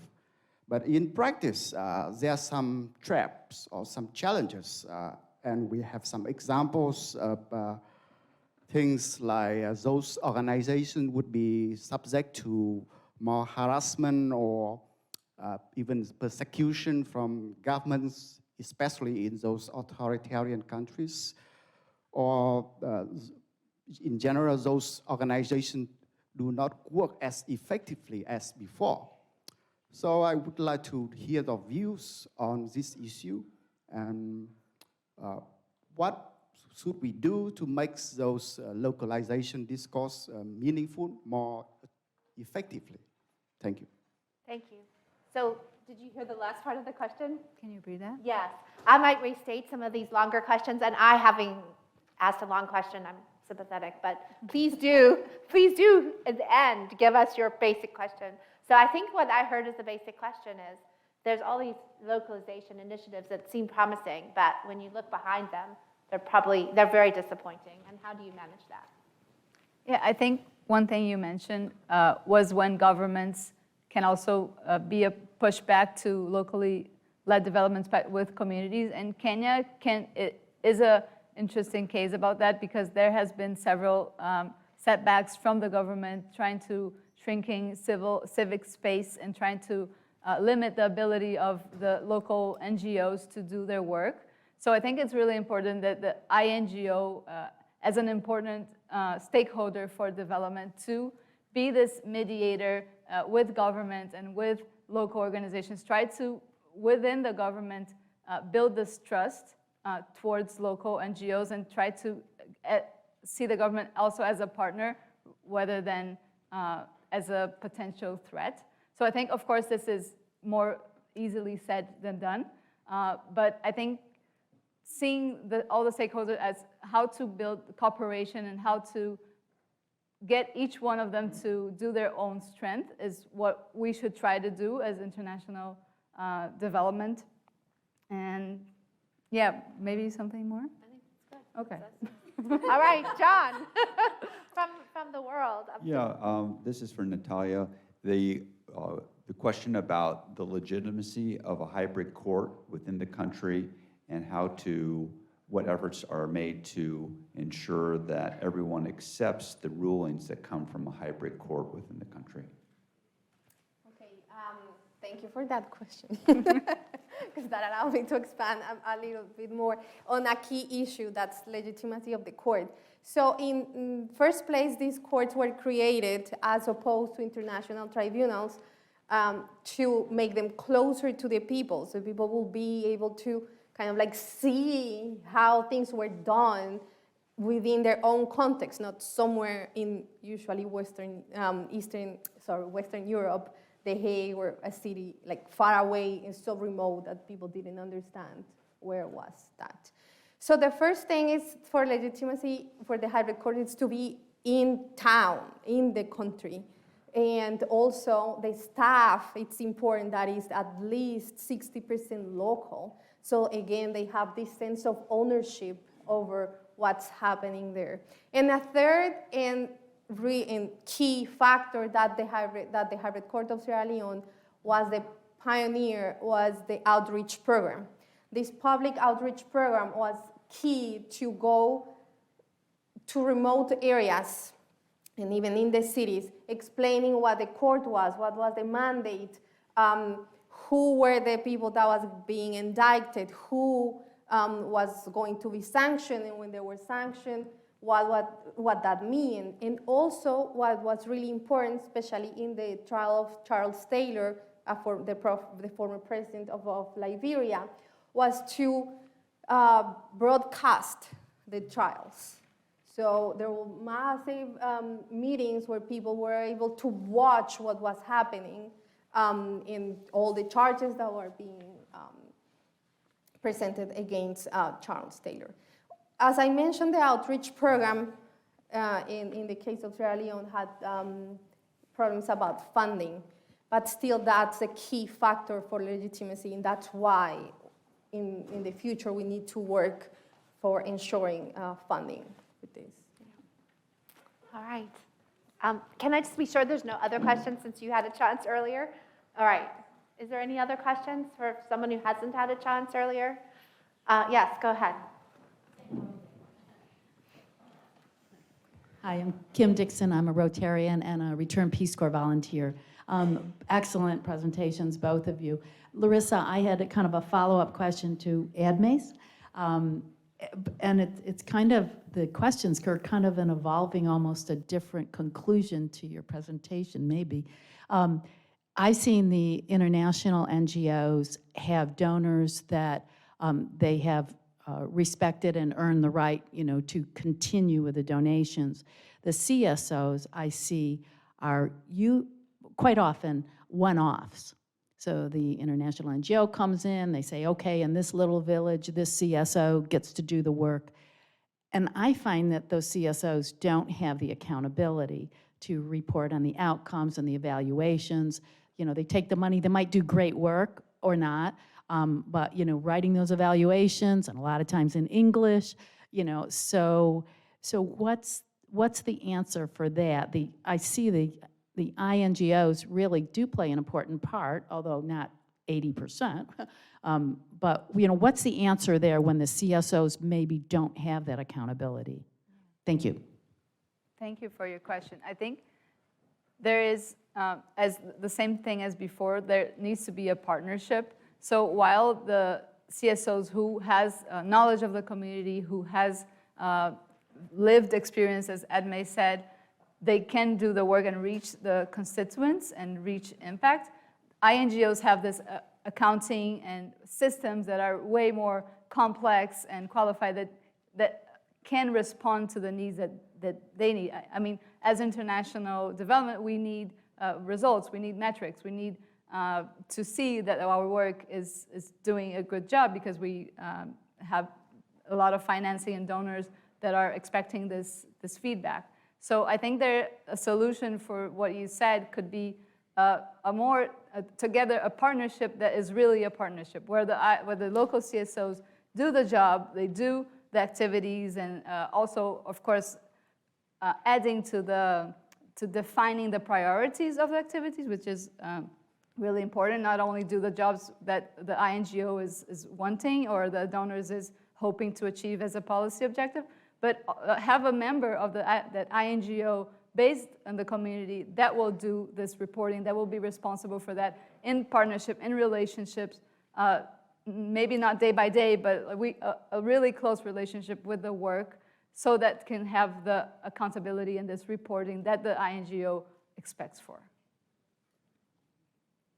I think that's part of what you were saying earlier, that the INGOs need to plan to put those components in place, so not expect them from the small, young organizations, but provide it rather than demand it. Yeah. Yes. Yeah, and technology helps us get the next question. Yes, this is for Natalia. Did you see methods, alternative methods about dispute resolution, mandatory mediation, or arbitration as in part of that experience in Sierra Leone? Or do you think, if not, do you think that would be a good addition to the hybrid court system? Those are awesome questions. So, in the case of Sierra Leone, besides the court, there was a truth commission, which was inspired by the South African model. So it had some reconciliation approach, which, I mean, not quite mediation, but it led to an alternative way of saying disputes. For lesser grave crimes, these cases were managed by the commission, by the Truth Commission. Of course, it had challenges on legitimacy compared to the tribunal and the type of, let's say, sanctions that the perpetrators will get into the Truth Commission. But still, that show that can be included in the model of this transition mechanism.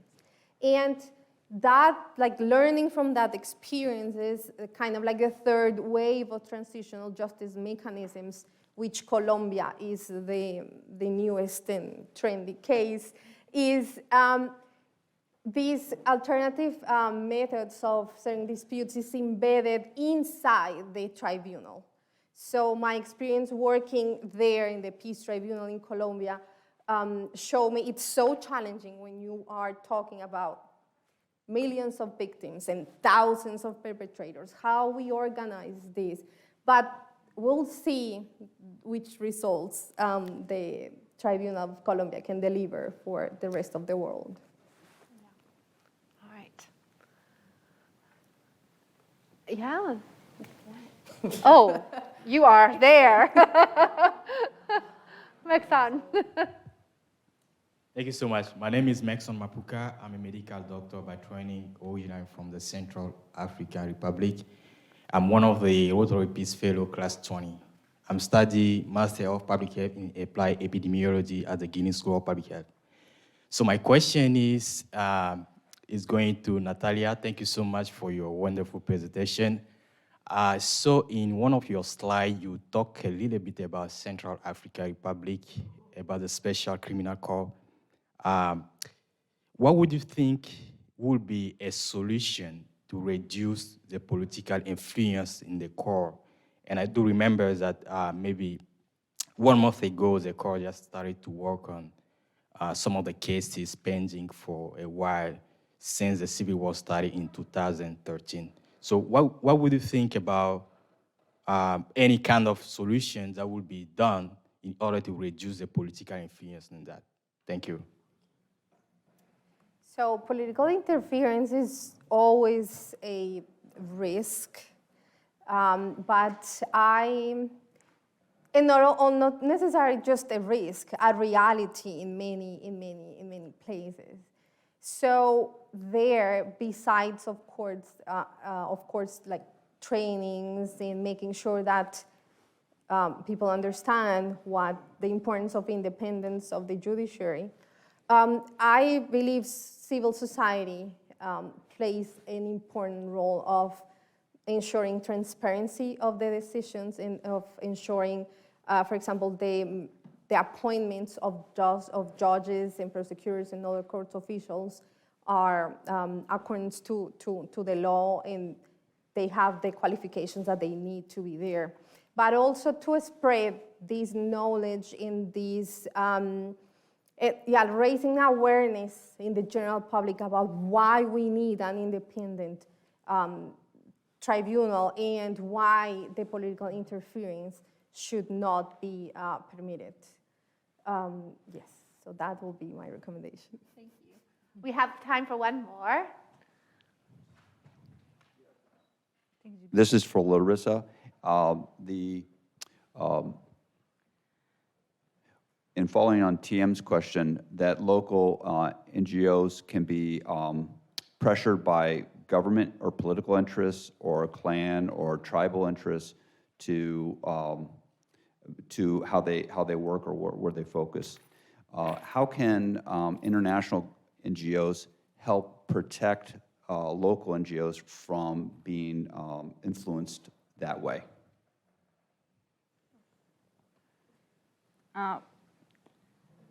I think there's always a mix of interests and power dynamics that always play locally, whether it's the community leader or someone in the community that has more resources that can influence the dynamic. I think it's set that this relationships will always happen. And so how can INGOs limits this influence. I don't know, should they? Like, should INGOs be interfering on what local communities are interested in? I don't know. Yeah, I think the question was about what happens when the government is interfering with CSOs, and this phenomenon of government-organized NGOs, where they're not actually community leaders. And so the question was, how do you protect community organizations from interference? In other words, not what they want from the government. And how can INGOs be part of protecting come alongside them? So offering, again, partnerships and building this relationship. So I think one reason why local CSOs can be interfered by governments is because they want access, they also have their interest in the game. So if the local CSOs have the relationships and the network needed to do the work, maybe they won't be as influenced by the governments. I don't know if, yeah. That's right, that's really great. All right, it's my sorrow now to have to bring this panel to an end. Thank you very much.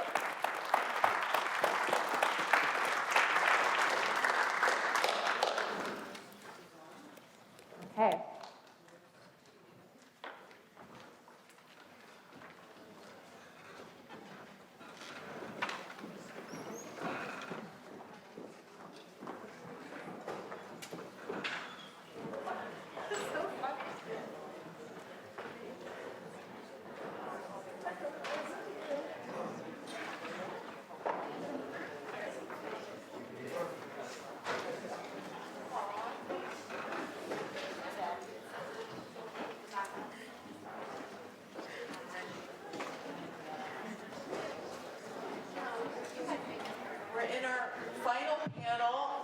I just invite you for a minute to stand up. Don't all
like to get started again for the last panel, so could I ask everyone to please take their seats?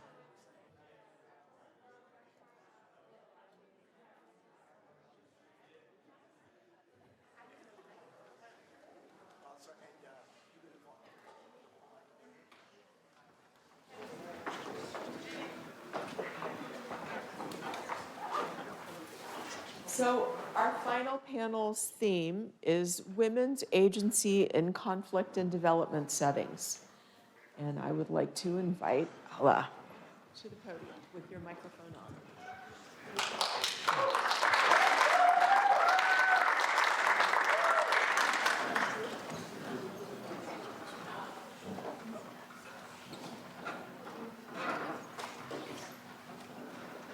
Hello, everyone. My name is Ala Hamouda, and in less than a month from today, I will be graduating with a master's degree in public health from the University of North Carolina's Gilling School of Public Health.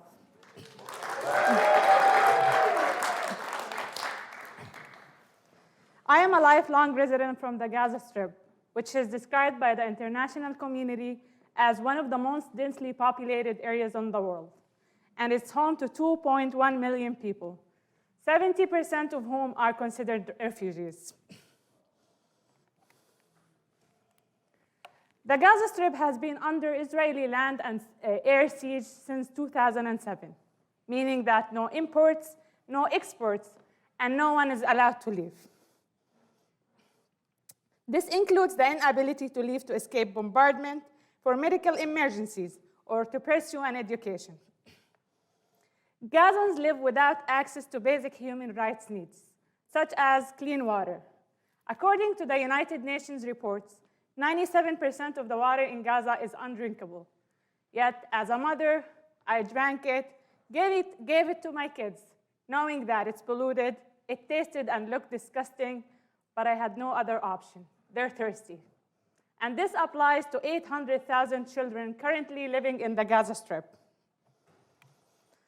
I survived with 3 hours of electricity every day, so my productivity revolved around that precious moment when electricity was there, even if it was in the middle of the night. I had to start cleaning, cooking, ironing, and sometimes you will hear my kids saying, "Yay, electricity is here, let's watch TV." The rate of unemployment among women ages 15 to 29 in Gaza is particularly stark, which is 92%, compared to 63.2% for men the same age group. The most challenging part about being in Gaza is the feeling of insecurity. I never knew if I'm going to survive or not. It's a result of impending threats of air raids, lack of access to life-saving medical treatments, high rates of poverty. So again, it's impossible to predict if you're going to survive or not. I survived 3 consecutive wars, and in every war, there was a loss of a friend, a cousin, a family member, a home, or a land. My experiences in Gaza shaped my passion, and trying to find ways to use community assets and strengths to alleviate the suffering of my community, especially young girls, because they are the future of our community and the backbone that will continue to bring light and hope to this future. During my life in Gaza, I worked in different fields. I did women empowerment and human rights, where I worked on projects to end violence against women. I also worked as a journalist. I worked in the field of humanitarian work and youth development.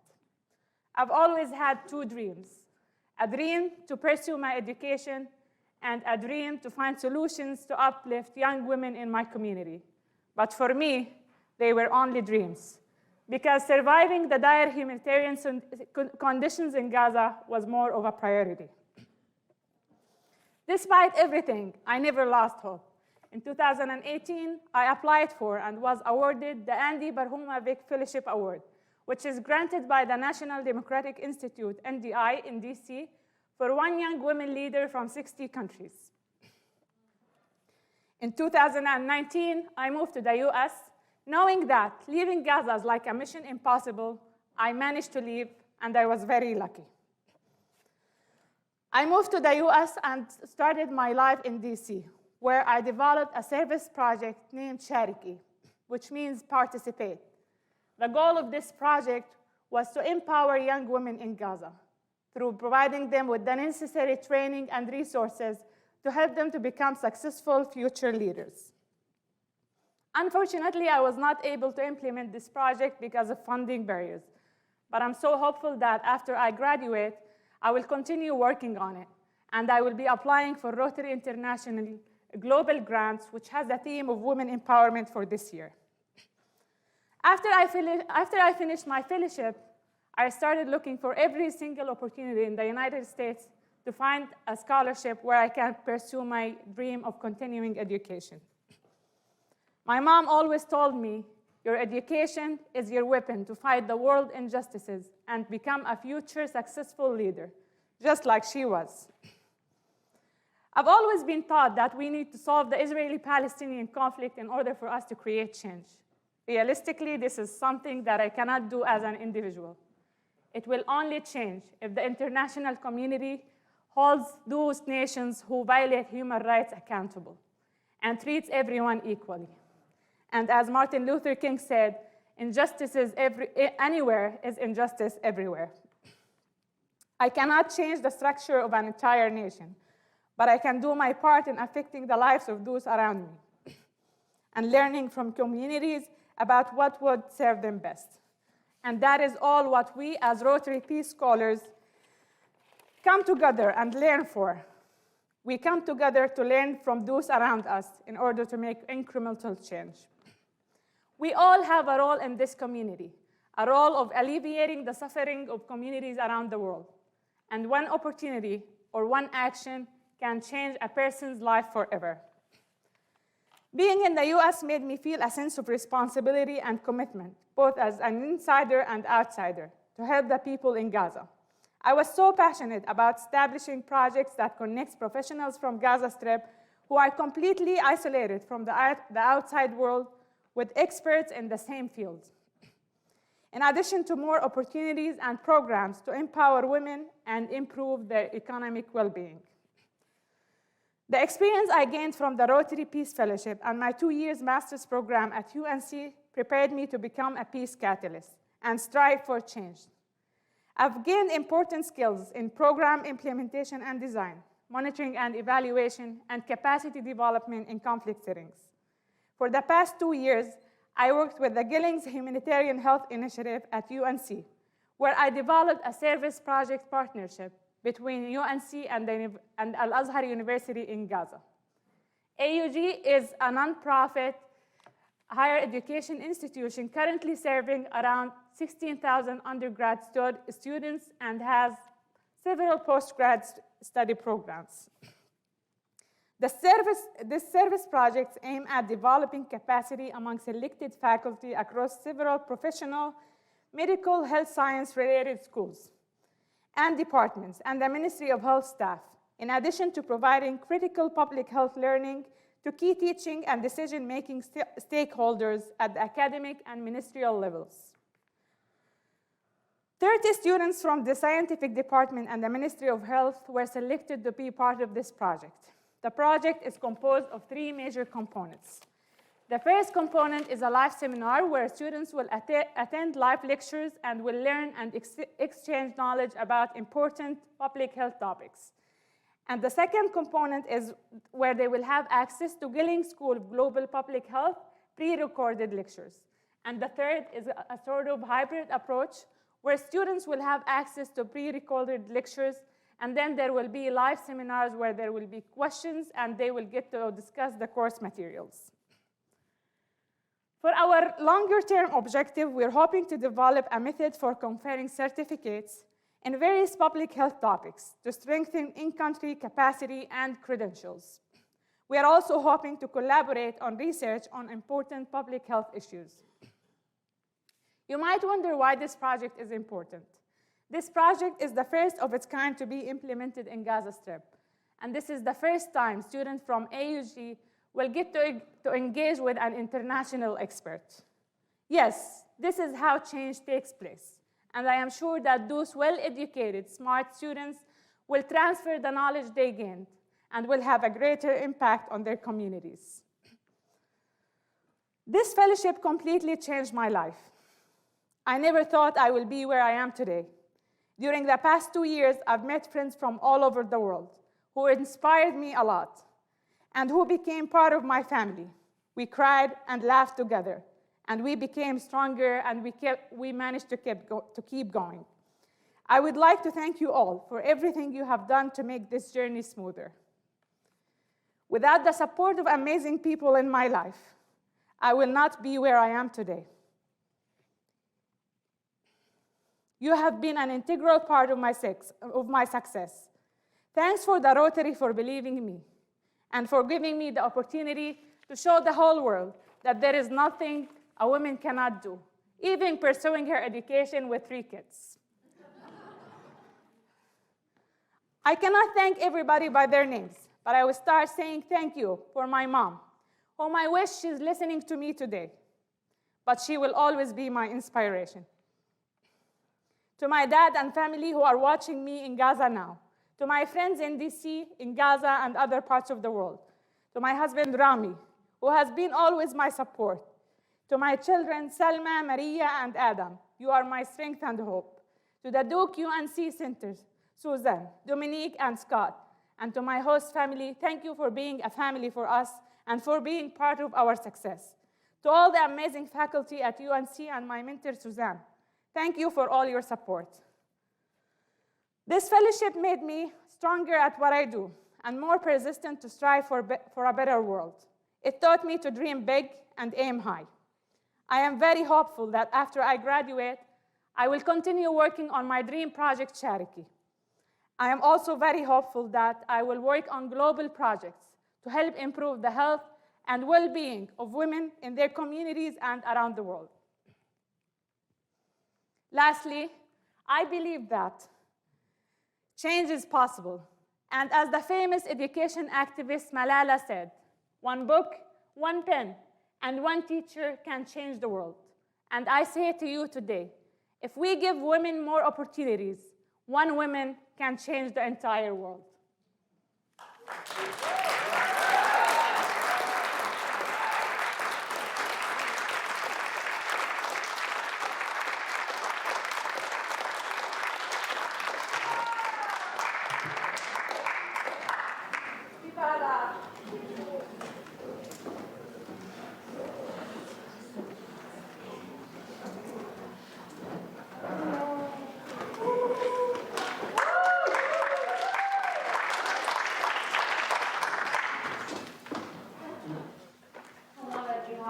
First of all, thank you, Ala. That was fantastic. All right, so hello. Thank you for sticking around. My name is Pilile.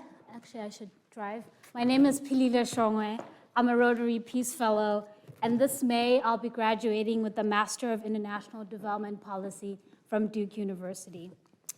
Today, I'd like to share how my time spent as a fellow has helped me rethink what it means to be an effective peace builder, particularly as it relates to improving girls' agency and well-being in my home country of Eswatini. In my presentation, I'll cover 3 things. I'll tell you my story and why this question of effective peace building has been so important in my early career in international development. Next, I'll tell you about my social venture, Govuka, which I founded during my time as a fellow, and how it's helped me refine my thinking around effective peace building. And lastly, I'll share the next steps for Govuka as well as for myself. I was born and raised in Eswatini, a southern African country that up until April 2018 was known as Swaziland.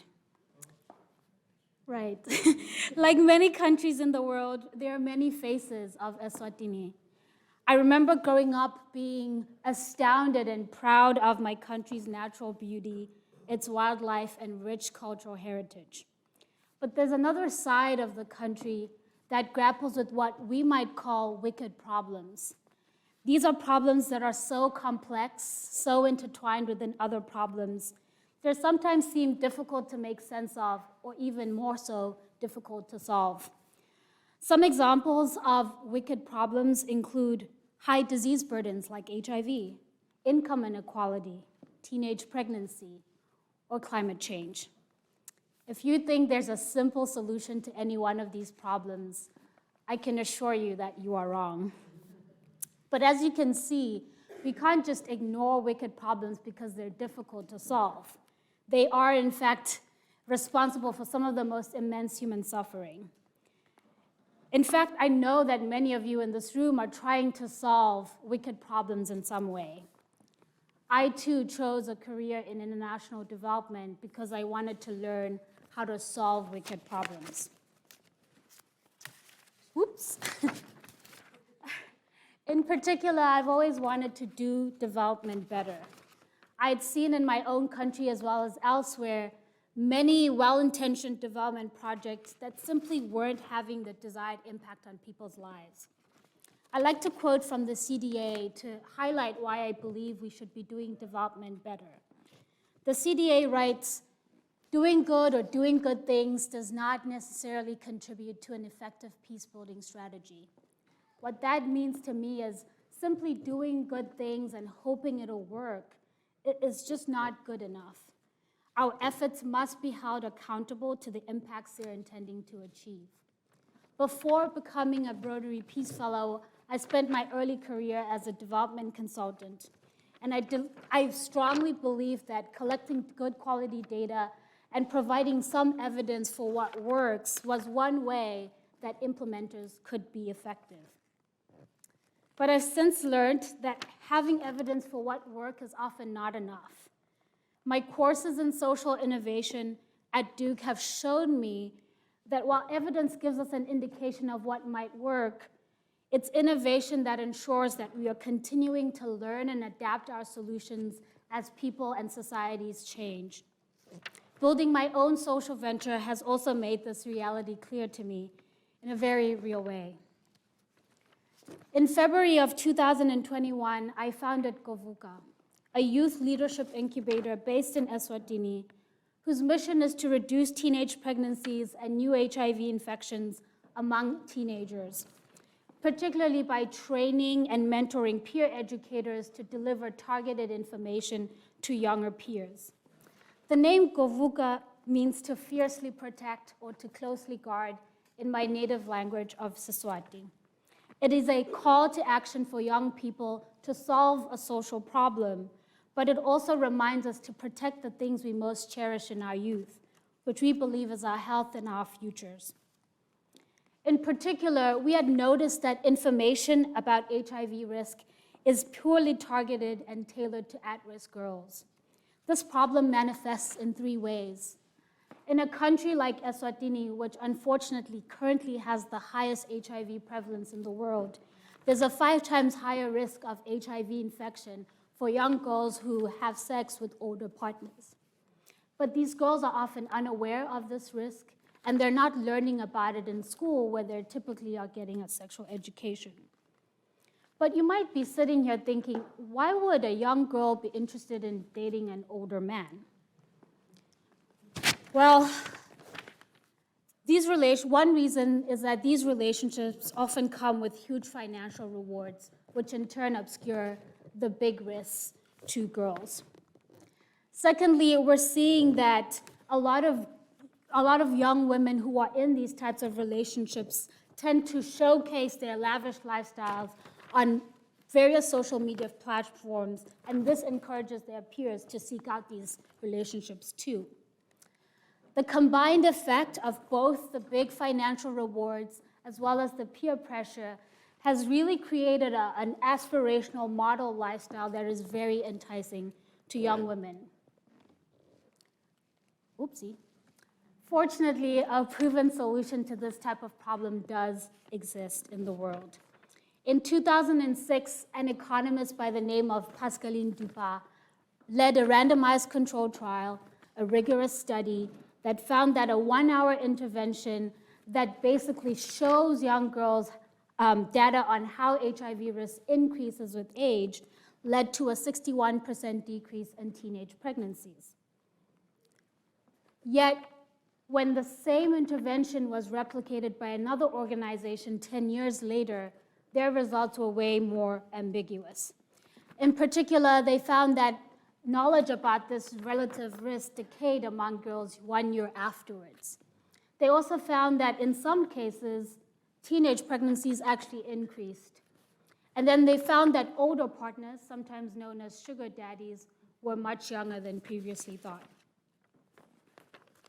So right now, we want to draw lessons from the past to refine the solution. These previous interventions have helped us realize 3 things. One, the knowledge about how relative risk and HIV increase with age is still fairly low among girls, particularly at their sexual debut, before they start having sex. Secondly, the messengers matter. The closer in age the messengers of this type of information are, the better. Lastly, we learned what we don't know. We understand that we need to be transforming girls' aspirations away from older partners, but we don't fully understand what their current aspirations are. Our goal then is to understand girls' intrinsic motivations and to start to build a solution that is tailored to not only what they need, but also what they want. This has led us to develop a model that allows us to keep evaluating and adapting our approach. In particular, we're working with older peer educators at the center to drive how we continue to refine our approach. We are using a peer-to-peer model that is now widely used in public health and various farming interventions, as well as a method called human-centered design, which is helping us develop deep empathy for younger peers' experiences so that our approach is tailor-made to suit their needs and wants.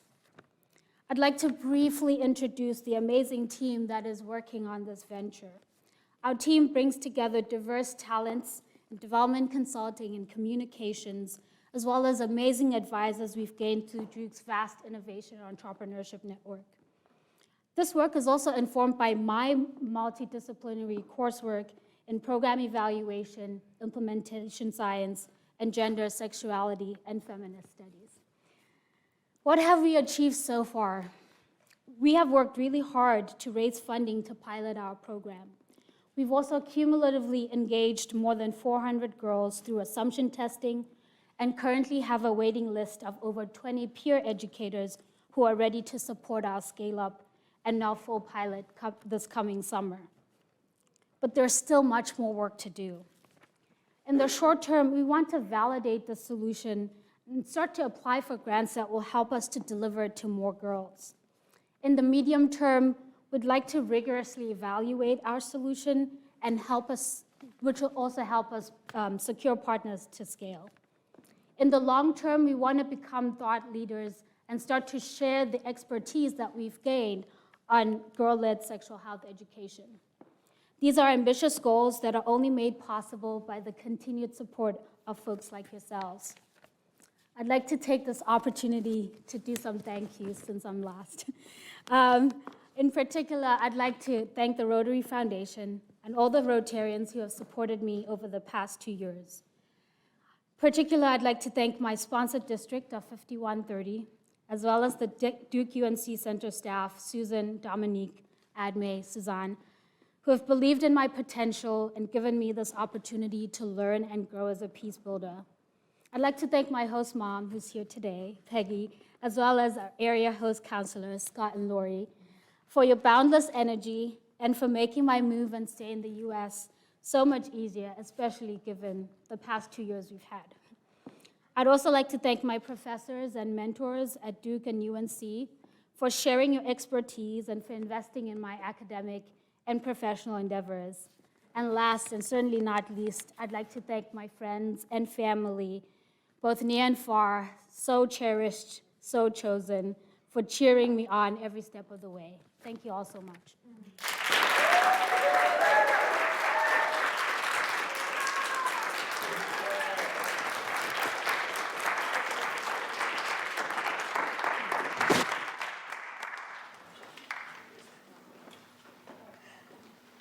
Welcome to the last last Q&A panel. My name is Suzanne Milan. I'm a faculty member in the Gilling School of Global Public Health, and I'm the UNC faculty director for this fellowship. I can say with certainty that my engagement with these fellows is such a joy as a faculty member. Not only the amazing work that they do and to see their development in the course of the fellowship, but as a global university, to bring them into our classrooms, the spillover effect that they have to our other students is just unbelievable. To have them sitting in the classroom and describing what they've done in real life in their home communities really brings so much joy to the classroom as a teacher. So I have the pleasure of moderating this last session. I'll just say a few words. You've heard from these two powerful women who hail from very different settings, Ala from Gaza and Pilile from Eswatini. And you hear in their presentations the love and the pride that they have in their home communities. And they're really tied together by their passion for women's empowerment, which came out so strongly. And passion can only take them so far. I think what else you heard from their presentations is how they're using their training at UNC and Duke to build that toolbox of skills and to build their networks that's going to really take their passion into action when they're done with this fellowship program. And these two women are tackling some of the most challenging issues that face women globally in their settings, in settings that are not always very focused and supportive of women's advancement. In the case of Ala, she's bringing leadership development to women in different sectors, in journalism, in politics. And in the case of Pilile, she's really focused on building supportive networks for young women to help them think and aspire towards a different future, one in which their risk for HIV might be lowered. And so just thinking about what they're bringing and the return on investment, it's obvious, I think, to all of us, the investment that Rotary has made in these fellows and what I know they're going to bring to their communities when they leave here. And so it's so inspiring as a faculty member to hear these stories. So I'm going to start with a question for both of you. Thinking forward to your future, just what do you think will be some of the greatest challenges you're going to face as you move your work in women's empowerment forward? So Pilile, do you want to start? Yes. Can you still hear me? Yeah, that's a really important question, and definitely one that my team and I have reflected on a lot. I think for our work specifically, there are two main challenges that we see ahead that we're trying to work through. One is access. I think that's come up in previous people's presentations. Access here is we want this sort of solution to get to as many girls that need it as possible. And yet we're living in a situation where discussions around sexual health education are so conservative. And for instance, getting them into a school setting will take a lot of work we're committed to do, but we know that it will be a challenge to get people thinking similarly to us about how we put girls at the forefront of this and how we get this information, regardless of the politics and the conservatism around it, to girls. So that they have the information and agency to make better decisions. The second part is just in anticipation of some of the dynamics of the problem we're trying to solve is there's another side of it, which is there are older men who are part of the problem that we are trying to tackle. And here, we may not have, say, the financial resources to say, we will give you the money that perhaps you seek from this situation. But we want to be able to work within the context to strengthen the legal actions that should be taken that are there but aren't really being enforced very effectively to curb these trends, but also you know, there's also just the economic situation, the lack of opportunities that is always a dark cloud over every effort that we make. So making people see very clearly where there are opportunities and the work they have to do and the ability they have to do that work. So I think that's. I think we're in a very similar situation, so I'm going to add up to Lily's point. First of all, the economic situation in Gaza is very hard, and as I mentioned, unemployment for young women is almost 92%. So I think when the resources are very limited, and whenever there is funding and resources, they allocate those resources towards other more prioritized programs like electricity for the hospitals, water sanitation, and so this topic is not very important in Gaza. It's not that they don't want to prioritize it, it's because the resources are just very limited, and whenever there is some money, they put it to things that are more important. Another thing that I think is major here is funding and the number of organizations working in this field in Gaza. It's many organizations and individuals look at Gaza as a hopeless place, and it's hard to do work there, and it's hard to create change there. So there is not enough funding for such programs. And I living in Gaza my whole life, I don't remember there's more than 3 organizations in Gaza working in this field, and they are always suffering with resources and funding. So I'm very hopeful that being in the U.S. is a great opportunity where I can get more organizations working on women issues to get involved and implement more programs and more projects in this field. I feel during my 2 years fellowship and the master's program, I was able to meet and network with great people who just didn't know anything about the situation, and then they're really interested in. And I always say, I know that I cannot solve the whole problem, but I will do what I can to make it change. So we'll open it up for questions from the audience, and we have our first hand right here.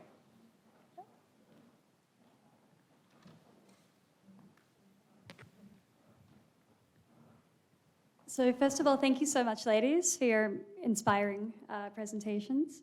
And my name is Scarlett Hawkins. I am one of the Rotary Peace Fellows in Class 20. So next year it'll be me being grilled.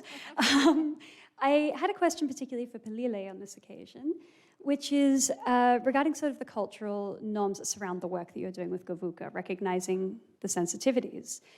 The conceptions of gender and adolescent girl sexuality and accusations of materialism can tend to result in us dismissing or even laughing about the reality that you described for the girls that you are trying to reach, instead of seeing them as victims of child sexual abuse and grooming by older men. Furthermore, it is also believed that over-reliance on material symbols of wealth is stronger in communities that are even more characterized by scarcity than those that have abundance.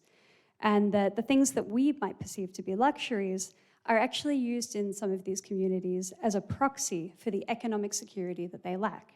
So how do you see GOVUCA working to not only address the symptoms of these social inequalities, but to also advocate for a change in the way that we perceive young girls and their needs that we could otherwise dismiss as sexual irresponsibility or material vapidity?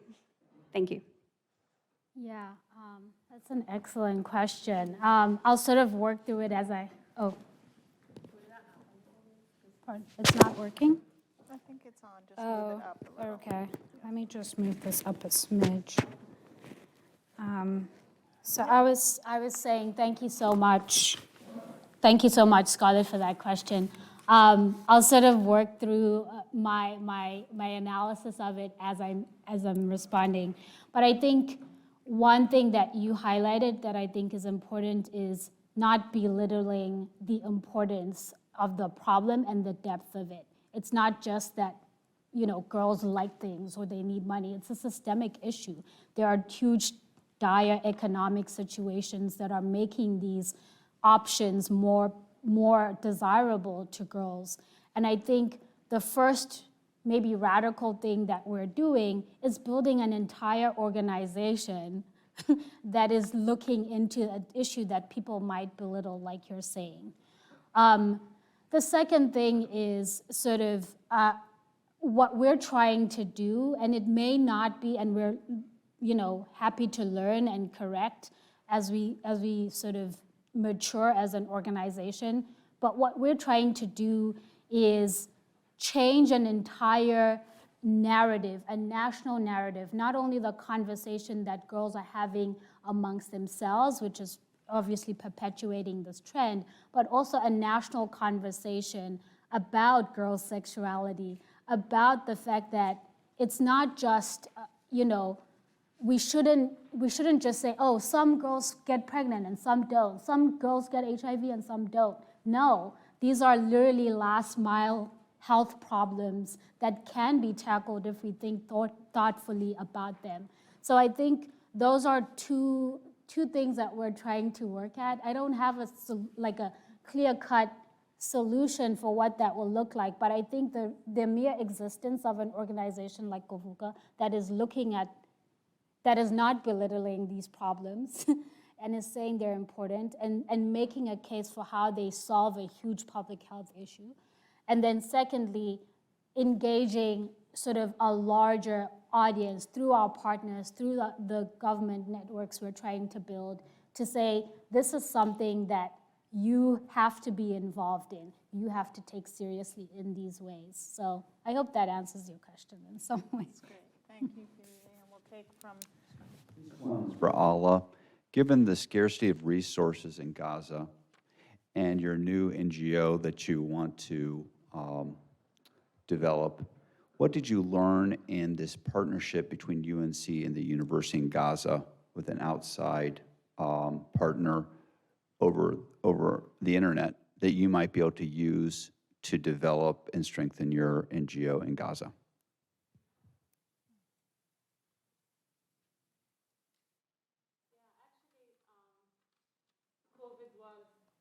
That we all learned from, and I never expected that it will be that smooth to implement such a project.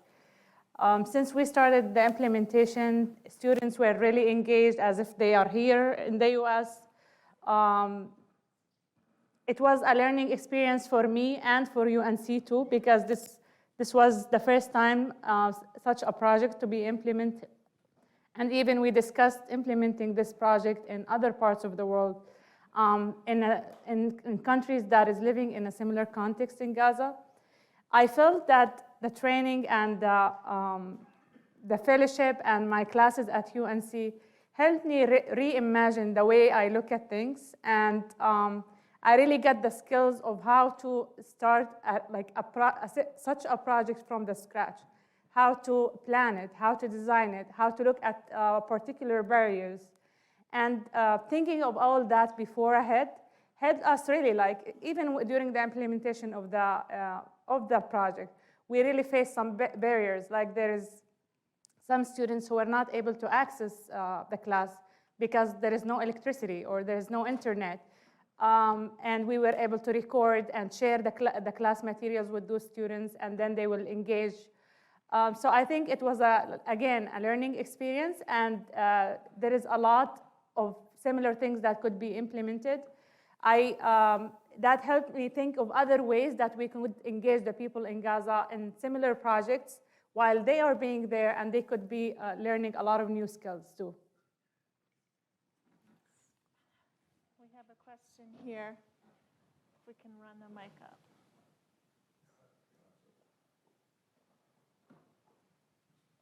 Thank you. My name is Abigail Hatcher, and I'm an assistant professor at UNC Gillings, but I'm also a former Rotary ambassadorial scholar. I really appreciated both of your presentations, and a common thread for me was the idea of movement building with fellow women leaders, in both cases, leaders who also happen to be students. I was curious to hear if you have advice in a concrete way for others who want to start that kind of movement building among a small group of committed women students? Who wants to start? I can start. Yeah, I can sort of answer as I think through as I answer. Thanks so much, Abby. It's always great working with you. Thanks for that question. So one thing that I've reflected on, I've never said I'm like a movement builder, but one thing that has been true of the work I've been doing, engaging with young people, is starting from a true sense of, you know, who am I and how do I want to bring my authentic self to this process. And I'll give you an example. So we just started a virtual design sprint, which is, you know, we're doing this workshop teaching girls human-centered design and helping them sort through our design challenge. And one of the first few questions, I always get it, is, why are you doing this, Phyllis? Why would you sit in America doing your study? Like, why would you do this? And having an answer that is so authentic and true to why I do this is one way that it sort of inspires people to come along with you. So that's the one thing. People want to understand who you are as the person, as the genesis of the movement. The second thing is listening to people. Another thing that happens in these sessions that I run is we always go over time because people have so much to say about their lives. They like to be listened to. So really building in, you know, that knowledge that, yes, I'm someone that has thought deeply about this problem, but you are part of it as an individual and you bring a lot into it. And having people sort of weave in their own experiences and own it in that way has been a powerful movement building part. The third part is having a structure and a plan. I think that's the execution part. And that's harder somehow because you always are thinking, is this the right way? Especially as an innovator, we shouldn't go too far. Should we like stop here? So I think those are three things, just thinking off the cuff, that I think would be top of mind. Yeah, again, building on Pilile's answer, I think what unites us is our passions and humanity. It doesn't matter where we're from. At the end, suffering in any part of the world and the situations that we have been talking about, it impacts the people living there, but it becomes global at the end. It's a global issue. And I think it's for people who are completely isolated and living in such dire situations, people who are outside of the world, getting those privileges of having everything they need to come together to start taking actions. And I have seen so many interesting groups that started, like for Rotary Peace alumni who care about a particular matter or subject, and then they come together and start asking the questions of what can we do? And I have, in the last war that happened in Gaza a couple of months ago, a Rotary group just came together and they reached out and said, Ala, we want you to be part of this project so we can work together and start taking action and helping the people there. And I think this is how it starts. You might think that what I'm doing is just very little and it's not going to make a huge impact. But I feel that the experiences that those peace builders and experts bring together to create this change is very important. And it gives the people living such situations a lot of hope when they see the level of work being done for them and the advocacy work. It's a source of hope for those people. Yes, this person says intergenerational trauma and the Rotary Fellows' work as disruptors of these patterns has been a theme throughout today. This person would like to hear Ala's and Phyllis' thoughts on their work as it impacts family systems and hopes for the future. Yeah. I always say that it's very hard to talk about conflicts and trauma without addressing the root causes. And as I mentioned, I'm still young, but I lived 3 wars. And I might seem very strong and very, very resistant, but in reality, I'm not. I am a human being at the end. And this trauma is, Gaza is a very unique place because in any part of the world, there is a suffering. And one day, people have a lot of hope that this war or suffering ends. But in Gaza, it just continues. And I've been working with an organization called Gaza Community Mental Health Program. And their role is providing psychological support for victims of human rights violations, so working with the traumatized people. And there is a lot of time, you do the work and you feel you did great and people are improving, and then another war will happen. And this person collapses again because he either lost a family member again or a house, so there is no space for taking break and healing. And the resources there are not enough for the people. The psychological support resources and mental health resources are not enough to meet the needs of the people. And even in Gaza, there is the stigma of reaching out if you need counseling. So people feel very shy. And there is not enough awareness for the people to work on that. I moved to the U.S. not many years ago, and I'm still living with the trauma. And even my kids, who are very young, 7 and 9, I recall when we first arrived, whenever they hear an airplane, they just get ready for a bomb. And whenever they see a policeman, they start running because this trauma is, it's true, we're growing up, but we're taking it with us.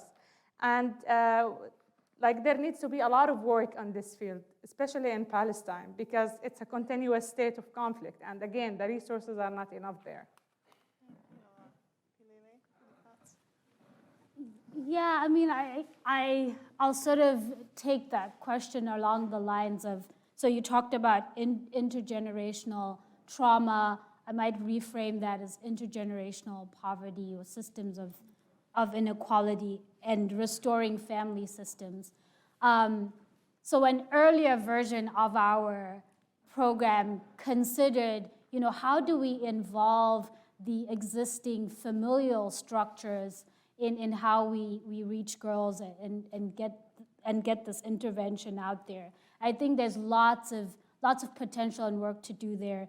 In particular, I think there hasn't been, in the Eswatini context, enough engagement with girls themselves as the people that are driving this kind of sexual education. Sort of information or teachings come from the top. You're told what you can and cannot do.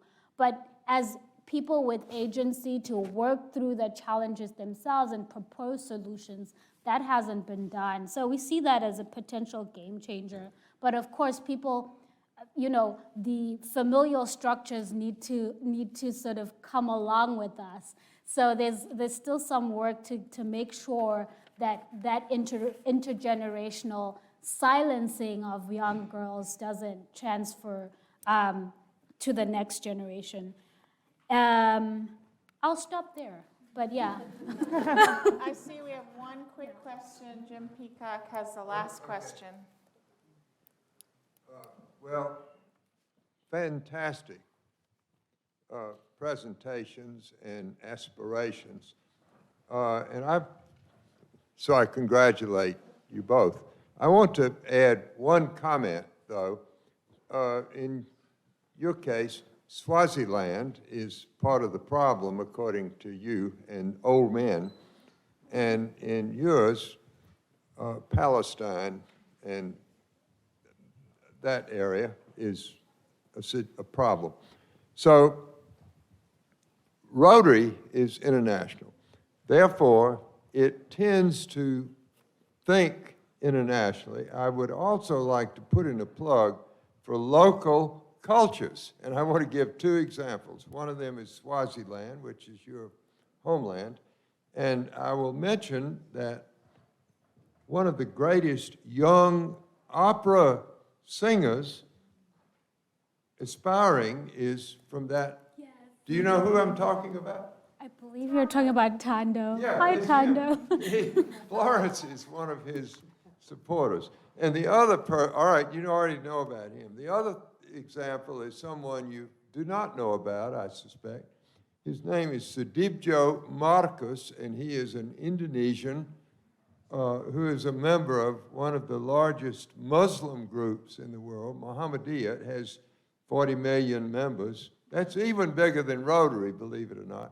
And in each case, these two amazing people have built on their native culture, as well as trying to improve it. So I think that's something to remember as we think of aspiring. Thank you, Jim. Thank you. So I think that's the end of our panel discussion, and we're going to move to the certificates. So we'll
have have a big voice. No, there it is. Okay.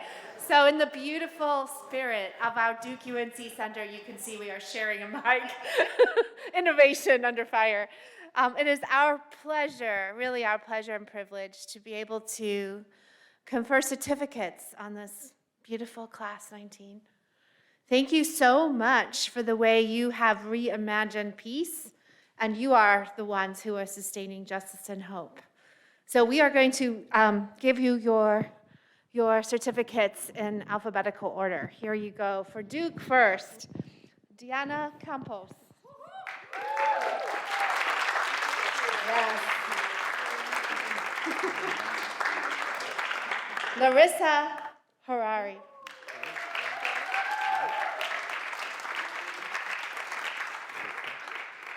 Diana Quintero. Helile Shongwei.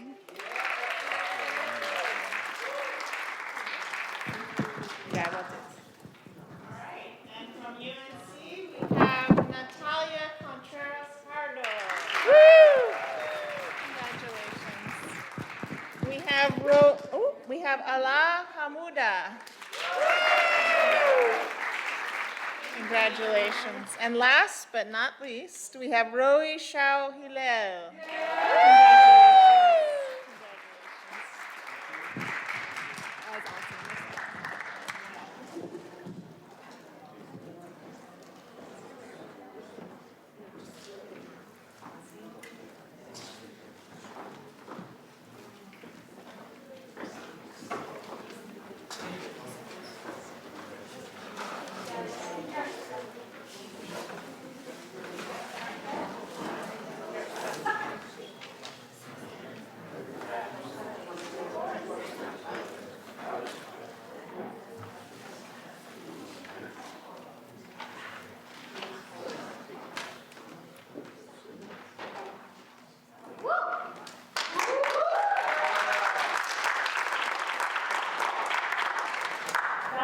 stressing because we're towards the end. So on behalf of all my Class 19 fellows, I would like to thank you all for your presence in person and online from many parts of the world and for your engagement during the panels. Thank you to the Duke-UNC Rotary Peace Center and faculty for organizing this event and for supporting us during this life-changing opportunity. Despite the challenges we faced in our 2 years while starting this fellowship during the peak of the pandemic, your support has helped us overcome those difficult times and succeed.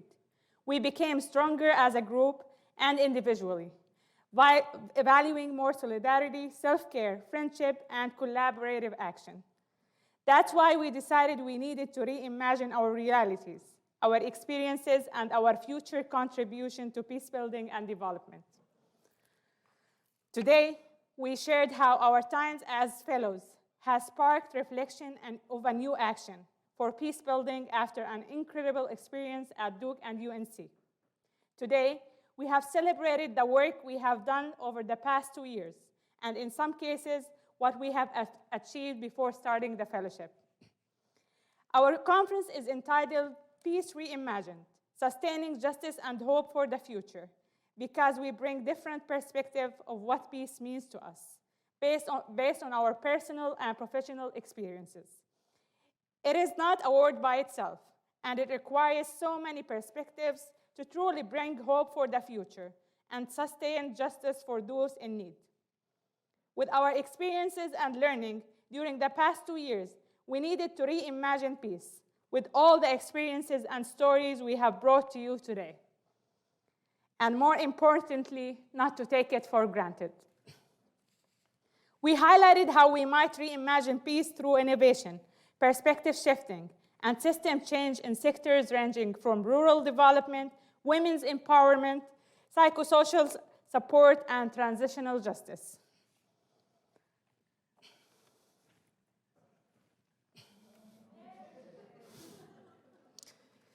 Thank you to my co-fellows, Diana Campos, Diana Quintero, Natalia, Larissa, Pilili, Oi, and Gabriel, who spent the past 2 years with us from afar and will be joining the next cohort of his final year. Let's give him a pause.